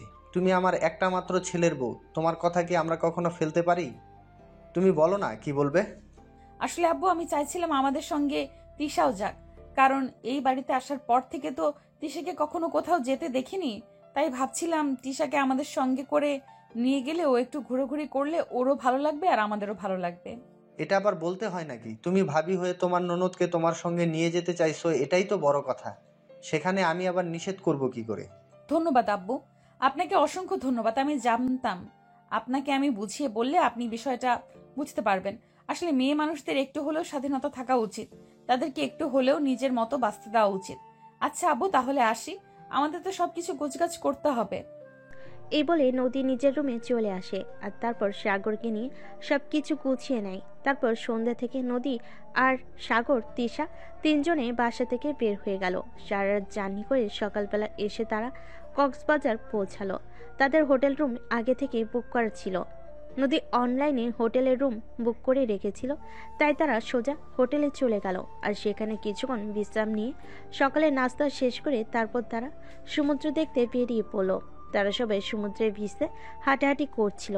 তখনই হঠাৎ তিশার একটা ছেলের সঙ্গে ধাক্কা লেগে গেল। এই ছেলে, কি সমস্যা আপনার? চোখে দেখতে পান না নাকি? চোখে তো দেখতে পাইছি, কিন্তু আপনার মতো সুন্দরী মেয়ে যদি নিজে থেকে এসে উষ্টা খায় তাহলে আমি দেখতে পাবো কি করে? আমি তো সুন্দরী রূপের আগুনে জ্বলে যাচ্ছিলাম, চোখে কিছুই দেখতে পাচ্ছিলাম না। বিশ্বাস করো সুন্দরী। একদম চটকানা মেরে সব কিছু দাঁত ফেলে দিব, বলে দিলাম। অসভ্য ইতর বদমাইশ লম্পট চরিত্রহীন কোথাকার। মেয়েদেরকে কিভাবে সম্মান দিয়ে কথা বলতে হয় এটা তোর ফ্যামিলি থেকে শেখায়নি? ফ্যামিলি থেকে সব কিছুই শিখিয়েছে, কিন্তু বিশ্বাস করো সুন্দরী, জীবনে অনেক মেয়ে মানুষ দেখেছি, তোমার মতো এরকম হট সেক্সি দেখিনি। কথাটা বলতে দেরি হলো, কিন্তু তিশার ঠাস ঠাস করে ওই ছেলেটার গালে চটটা বসিয়ে দিতে দেরি হলো না। তোর এত বড় সাহস, তুই আমাকে এই কথাগুলো বলার সাহস কোথা থেকে পাস? সাগর আর নদী একটু ওই পাশেই ছিল, তারা দেখতে পায়নি। রেগে যাওয়া কণ্ঠস্বর শুনে তারা দৌড়ে সেখানে চলে আসে আর তিশাকে জিজ্ঞেস করতে থাকে, কি ব্যাপার তিশা, কি হয়েছে? এভাবে চেঁচামেচি করছো কেন? কোনো সমস্যা হয়েছে নাকি? নদীর কণ্ঠস্বর শোনা মাত্রই পাশ থেকে ছেলেটা বলে উঠল, আরে নদী, তুই এখানে? হ্যাঁ, আমি আমার হাজবেন্ড আর ননদকে নিয়ে এখানে ঘুরতে এসেছি, কিন্তু তুই? এই তো বন্ধুদের সাথে এখানে ঘুরতে এসেছি, ওরা ওইদিকে ঘোরাঘুরি করছে। সেই অনার্স কমপ্লিট করার পর তো তোর সঙ্গে আর কখনো দেখাই হলো না। কেমন আছিস? এই তো আলহামদুলিল্লাহ ভালো আছি, বিয়ে করেছি, সংসার করছি। তোর কি খবর, বিয়ে শাদী করেছিস নাকি? না রে বান্ধবী, বিয়ে শাদির মতো সুযোগ আমার জীবনে এখনো আসেনি। তাছাড়া এই তো কিছুদিন হলো চাকরি নিয়েছি, এখন বিয়ে শাদী করবো বলে চিন্তা করেছি। আচ্ছা, এই মেয়েটা কি তোর ননদ নাকি? হ্যাঁ, এই হলো তিশা আমার ননদ, আর এই হলো সাগর আমার হাজবেন্ড। ও আচ্ছা, তাহলে তো ভালোই হলো নদী। একটা কথা বলি তোকে, তোর ননদ কিন্তু হেব্বি সুন্দরী। তোরা চাইলে তোর ননদকে আমার বউ বানাতে চাই। ছি ছি ছি ছি, বিচ্ছিরি আচরণ। দেখলে ভাবি তোমার বন্ধু কত খারাপ, কিভাবে তোমার সঙ্গে নির্লজ্জের মতো কথা বলছে। আচ্ছা ঠিক আছে রাকিব, আজ তাহলে আসি, তোর সঙ্গে অন্য সময়ে কথা হবে। আর হ্যাঁ, তোর ফোন নাম্বার কি আগেরটা আছে নাকি? হ্যাঁ, আমার ফোন নাম্বার তো আগেরটাই আছে, তবে আমি কিন্তু একটা কথার উত্তর এখনো পেলাম না। তোর ননদকে যদি বিয়ে দিতে চাস তাহলে আমি তোর ননদকে বিয়ে করব। তোর সঙ্গে এই ব্যাপারে কথা পরে বলবো, এখন আমাকে হোটেলে ফিরতে হবে। বলে নদী কোনো রকমে কথা কাটিয়ে সেখান থেকে চলে আসে আর তখনই তিশা তার ভাবিকে বলতে থাকে, ভাবি, তোমার বন্ধুর আচরণ এতটা জঘন্য এটা আমি ভাবতেই পারিনি। তুমি ভুল ভাবছো রাকিব, এতটাও খারাপ ছেলে নয় যতটা তুমি ভাবছো। যে যথেষ্ট ভদ্র ফ্যামিলির ছেলে এবং যথেষ্ট ভালো। ইচ্ছে করে তোমার সঙ্গে একটু দুষ্টুমি করেছে আর কি, এর বেশি কিছুই না। তুমি যেরকমটা ভাবছো সেরকম একদমই নয়। ভাবি, তুমি এখন ওই ছেলেটার হয়ে সাফাই গেছো? এটা আমি ভাবতেই পারছি না তোমাকে আমি কত ভালো মনে করি, আর তুমি কিনা এরকম একটা ছেলের সাফাই গেছো। আরে নাতিশা, তুমি আমাকে ভুল ভাবছো, সেরকম কিছুই না। রাকিব যথেষ্ট ভালো ছেলে, তুমি ওর সঙ্গে একটু মিশলে সেটা বুঝতে পারবে। আমি মিশবো, তাও আবার এই ছেলেটার সঙ্গে? কখনোই না। এই বলে তিশা নিজের রুমে চলে আসে। আর এরপর চলে গেল আরও 4-5 দিন। তারা সেখানে ঘোরাঘুরি করলো, আনন্দ করলো। সেদিন বিকেলবেলা সবাই মিলে সমুদ্রের বিচে সূর্য অস্ত দেখতে গেছে। সাগর আর নদী এক জায়গায় দাঁড়িয়ে আছে, কিন্তু তিশাকে হঠাৎ করে কোথাও খুঁজে পাওয়া যাচ্ছে না। তাই নদী তিশাকে খুঁজতে লাগলো। খুঁজতে খুঁজতে হঠাৎ এক পাশে এসে দেখলো তিশা আর দুজনে একসঙ্গে দাঁড়িয়ে দাঁড়িয়ে কথা বলছে। তখন পিছন থেকে নদী তিশাকে উদ্দেশ্য করে বলল, কি ব্যাপার নন্দিনী, এখানে দাঁড়িয়ে দাঁড়িয়ে বুঝি প্রেম করা হচ্ছে? না মানে ভাবি, তুমি কি ভেবেছো আমি কিছুই বুঝতে পারবো না? আসলে আমার বন্ধুর মতো ছেলেকে অ্যাভয়েড করা তোমার মতো মেয়ের পক্ষে সম্ভব নয়। আমার বন্ধু কোনো দিক দিয়ে কম বলো শুনি? হ্যাঁ না মানে আসলে হয়েছে, এখন আর তোতলাতে হবে না। এখন বলো, আমি আব্বু আম্মুর সাথে কথা বলে তোমাদের বিয়ের ব্যবস্থা করব কিনা। সেটা করলে তো ভালোই হতো, তাহলে তো আর আমাকে কোনো কষ্টই করতে হতো না। দোস্ত, তোকে আমি একটা কথা বলেছিলাম না, আজ না হোক কাল তোর ননদের সঙ্গে প্রেম করেই ছাড়বো। হ্যাঁ, সেটাই তো ভাবছি। তুই যখন কোনো জিনিসের পিছু নিস তখন তো আর এত সহজে ওটার পিছু নেওয়া আবার ছেড়ে দিস না। আর তুই আমার ননদিনীকে বিয়ে করতে চলেছিস, তাহলে এখনো আমাকে দোস্ত বলে ডাকছিস কেন? ভাবি বলে ডাক। ঠিক আছে ভাবি, কোনো সমস্যা নেই, আপনি একটু তাড়াতাড়ি করে আমাদের বিয়ের ব্যবস্থা করে দিন। আপনি তো জামাইকে নিয়ে হানিমুন করতে চলে এসেছেন, আমি আমার বউকে নিয়ে কবে হানিমুনে যাব সেটাই চিন্তা করছি আর কি। নিজের ব্যবস্থা না হয় করে দেব, বিয়ের ব্যবস্থা না হয় করে দেব, কিন্তু তাতে আমার কি লাভ? তুই আমার কাছে যা চাইবি আমি তোকে তাই দেব, বল তুই কি চাস? কিছু না বন্ধু, তুই যদি আমার ননদিনীকে নিয়ে ভালো থাকতে পারিস তাহলেই হবে। এরপর আর কিছুই চাই না আমাদের। আচ্ছা দোস্ত, ঠিক আছে, তাহলে তাড়াতাড়ি শ্বশুর মশাইয়ের সঙ্গে কথা বলে আমার বউটাকে একটু আমার কাছে এনে দেওয়ার চেষ্টা কর, আমি আর একা একা ঘুমাতে পারছি না। আচ্ছা ঠিক আছে, তাহলে বাসায় ফিরে তোর সঙ্গে ফোনে কথা হবে। আমি ফোনে তোকে সবকিছু জানিয়ে দেব। আমরা আজকেই ঢাকা চলে যাব। এই বলে নদী রাকিবের সঙ্গে কথা বলা শেষ করে তিশা আর সাগরকে নিয়ে হোটেলে ফিরে এলো। তারপর সবকিছু গুছিয়ে নিয়ে সেদিন রাতেই ঢাকায় চলে আসলো। এরপর চলে গেল আরও 2-3 দিন। সেদিন বিকালবেলা রাকিব নদীকে ফোন করেছে। আসসালামু আলাইকুম, কি ব্যাপার দোস্ত, কেমন আছিস? ওয়ালাইকুম আসসালাম। এই তো আল্লাহর রহমতে ভালোই আছি। তোর কি অবস্থা, তুই কেমন আছিস? আমি কি আর ভালো থাকতে পারি? একা একা আর কত ভালো থাকা যায়? তোকে তো বললাম একটু শ্বশুর মশাইয়ের সঙ্গে কথা বলে আমার বউটাকে আমার কাছে এনে দেওয়ার ব্যবস্থা কর, কিন্তু তুই তো কোনো কর্ণপাত করছিস না এই ব্যাপারে। ও আসলে আমার শরীরটা ভালো লাগছিল না, তাই মনে ছিল না। এখনো সমস্যা নেই, আমি আজ রাতেই শ্বশুরমশাইয়ের সঙ্গে কথা বলবো। এরপর দুজনে আরও বেশ কিছুক্ষণ কথা বলে ফোন রেখে দিল। আর এইদিকে রাত 8টার দিকে সাগরের আব্বু বাসায় আসলে নদী সাগরের আব্বুর রুমে গেল। সাগরের আব্বু নদীকে দেখে বলতে লাগলো, কি ব্যাপার বৌমা, কিছু হয়েছে নাকি? হঠাৎ করেই তুমি আমার রুমে? আব্বু, আসলে আপনার সঙ্গে একটা গুরুত্বপূর্ণ বিষয়ে আলোচনা করার ছিল। সরি, গুরুত্বপূর্ণ বিষয় সেটা আবার কি, বলো শুনি। আসলে তিশার বিয়ের ব্যাপারে কথা বলতে চাইছিলাম। হ্যাঁ বলো, তুমি কি তিশার জন্য কোনো ছেলে দেখেছো নাকি? আই মিন, তোমার কি পছন্দের কেউ আছে নাকি? না মানে আসলে আব্বু, আমরা যখন কক্সবাজার ছিলাম সেখানে আমার একটা বন্ধুর সাথে দেখা হয়। আমার বন্ধু সেখানে তিশাকে দেখে পছন্দ করেছে, আর সেই বলল আপনার সঙ্গে একটু কথা বলতে। আচ্ছা ঠিক আছে, কোনো সমস্যা নেই, তাহলে তুমি ওই ছেলেকে বলো তার ফ্যামিলিকে নিয়ে আমার সঙ্গে দেখা করতে। আমি তো আর গার্ডিয়ানবিহীন কারো হাতে আমার মেয়েকে তুলে দিতে পারি না, আমি ওই ছেলের ফ্যামিলির সাথে কথা বলতে চাই। ঠিক আছে আব্বু, কোনো সমস্যা নেই। তাহলে আমি ওনাদেরকে কবে আসতে বলবো যদি আপনি বলতেন? ওদের যদি কোনো সমস্যা না থাকে তাহলে আগামী পরশু শুক্রবার ওই দিনই আসতে বলো। ঠিক আছে আব্বু, কোনো সমস্যা নেই। আমি আজকেই রাকিবকে ফোন দিয়ে বলে দেব আগামী শুক্রবার এই ওর আব্বু আম্মুকে নিয়ে আমাদের বাসায় চলে আসতে, তারপর আপনার সঙ্গে কথা বলতে। নিজের রুমে চলে আসলো। তারপর রুমে এসে সে সঙ্গে সঙ্গে রাকিবকে ফোন দিয়ে এই সুখবরটা দিল। আর তারপর পরের শুক্রবারে সে তার বাবা মাকে নিয়ে নদীর বাড়িতে চলে আসলো। তারপর নদীর শ্বশুর মশাই আর রাকিবের আব্বু আম্মু কথা বলে রাকিব আর তিশার বিয়ে পাকা হয়ে গেল। অতঃপর কিছুদিনের মধ্যে রাকিব আর তিশার বিয়ে সম্পূর্ণ হয়ে গেল। আজ সাগরদের বাড়ির সবাই রাকিবদের বাড়িতে গিয়েছিল একটা দাওয়াত, আর সেখান থেকে কিছুক্ষণ হলো ফিরে এসেছে। রাত 10টা বাজে। নদী নিজের রুমে এসে সবকিছু গুছিয়ে রেখে তারপর ঘুমানোর জন্য প্রস্তুতি নিচ্ছিল। তখনই হঠাৎ নদীর ফোনটা বেজে উঠল। নদী ফোনটা হাতে নিয়ে দেখে রাকিব ফোন করেছে। এই অসময়ে রাকিব তাকে ফোন করার কারণটা কিসের এটাই বুঝতে পারল না। তাই সে দুশ্চিন্তা মনে নিয়ে ফোনটা রিসিভ করলো। নদী ফোনটা রিসিভ করতে অপর প্রান্ত থেকে শুনতে পেল, থ্যাংক ইউ ভাবি প্লাস দোস্ত।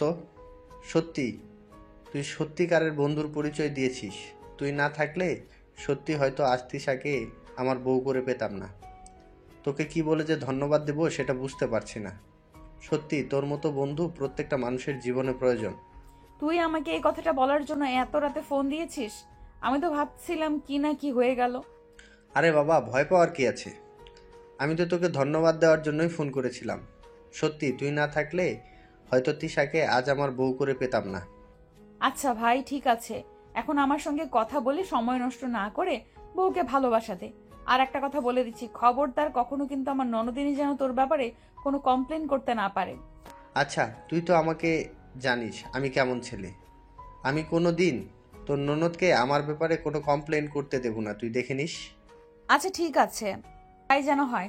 রাখছি তাহলে, আমারও শরীরটা টায়ার্ড লাগছে, ঘুমাবো। এই বলে নদী ফোনটা কেটে দিল। আর তখনই হঠাৎ পিছন থেকে সাগর বলতে লাগলো, বউ, আমার না আজ একটা তোমার আদর খেতে ইচ্ছা করছে, একটু আদর করবে কি আমায়? না, একদমই নয়। আমার শরীর টায়ার্ড লাগছে, আমাকে ঘুমাতে হবে। তাছাড়া আজকে খাওয়াটাও একটু বেশি হয়ে গেছে। তুমি আমার সঙ্গে এরকম কেন করো বলো তো? তুমি তো আমার 10টা না 5টা না একটা মাত্র আদরের বউ। আমি তোমার কাছে আদর চাইবো না তো কার কাছে চাইবো বলো? উফ, এভাবে বলতে হয় নাকি? নিজে একটু জোর করে আদায় করে নিতে পারো না? তুমি না একটু রোমান্টিক না। তোমাকে তো আগেই বলেছি আমি কারোর কাছ থেকে জোর করে কিছু নিতে চাই না। তাছাড়া তুমি আমার বউ, তোমার ইচ্ছে অনিচ্ছার একটা ব্যাপার আছে। আমি কেন তোমাকে জোর করব? এই শোনো, সব কিছু কারোর কাছ থেকে পারমিশন নিয়ে করতে হয় না। কিছু কিছু জিনিস আছে যেগুলো নিজের থেকে জোর করেও আদায় করে নিতে হয়, যেমন ভালোবাসা। আমি কি সব সময় আমার থেকে ইচ্ছে করে তোমাকে ভালোবাসা দেব নাকি? মাঝে মাঝে তো তুমি নিজেই আমার কাছ থেকে কিছু আদায় করে নিতে পারো। তাই? আচ্ছা ঠিক আছে, এখন যেহেতু তুমি পারমিশন দিয়েই দিয়েছো তোমার কাছ থেকে জোর করে আদায় করে নিতে, তাহলে তো আর আমার কোনো সমস্যা নেই। তাহলে এখন থেকে আমি আমার ভালোবাসা আর অধিকার তোমার কাছ থেকে জোর করেই আদায় করে নেব। তারপর সাগর নদীকে টান দিয়ে নিজের কাছে টেনে নিল। আর তারপর নদীর গালের কাছ থেকে চুলগুলো সরিয়ে আলতো করে তার গালে ছোট্ট একটা ভালোবাসার পরশ এঁকে দিল। নদী সাগরের স্পর্শ পেয়ে একটু কেঁপে উঠল, কিন্তু সাগর এখন আর নদীকে দূরে যেতে দিল না। সে নদীকে নিজের আরো কাছে টেনে নিল। আর তারপর সে নদীর সারা শরীরে ভালোবাসার স্পর্শ করতে লাগলো। নদী তখন আর সাগরের কাছ থেকে নিজেকে দূরে সরিয়ে রাখলো না, নিজেও সাগরের আরো কাছে চলে আসলো আর নিজেও সাগরের সঙ্গে রেসপন্স করতে লাগলো। আর সাগর কেউ সে নিজের ইচ্ছে মতো কিস করতে লাগলো। এভাবেই দুজনেই ভালোবাসার মহাসমুদ্রে ডুবে গেল। তারপর ঘন্টার পর ঘন্টা চলল তাদের ভালোবাসার পর্ব। সারাত এভাবেই দুজন দুজনকে ভালোবাসায় ভরিয়ে রাখলো। আর তারপর রাত প্রায় 3টার দিকে দুজন দুজনকে জড়িয়ে ধরে ঘুমিয়ে পড়ল। এভাবেই চলছিল তাদের দুষ্টু মিষ্টি ভালোবাসার সংসার। সুপ্রিয় ভিউয়ার্স, আমাদের আজকের গল্পটা আপনাদের কাছে কেমন লেগেছে নিশ্চয়ই একটা ছোট্ট কমেন্টে জানাবেন। সবাই ভালো থাকবেন, সুস্থ থাকবেন। আবারও দেখা হবে নতুন কোনো ভালোবাসার গল্পে। সে পর্যন্ত সবাই অপেক্ষায় থাকুন। আল্লাহ হাফেজ।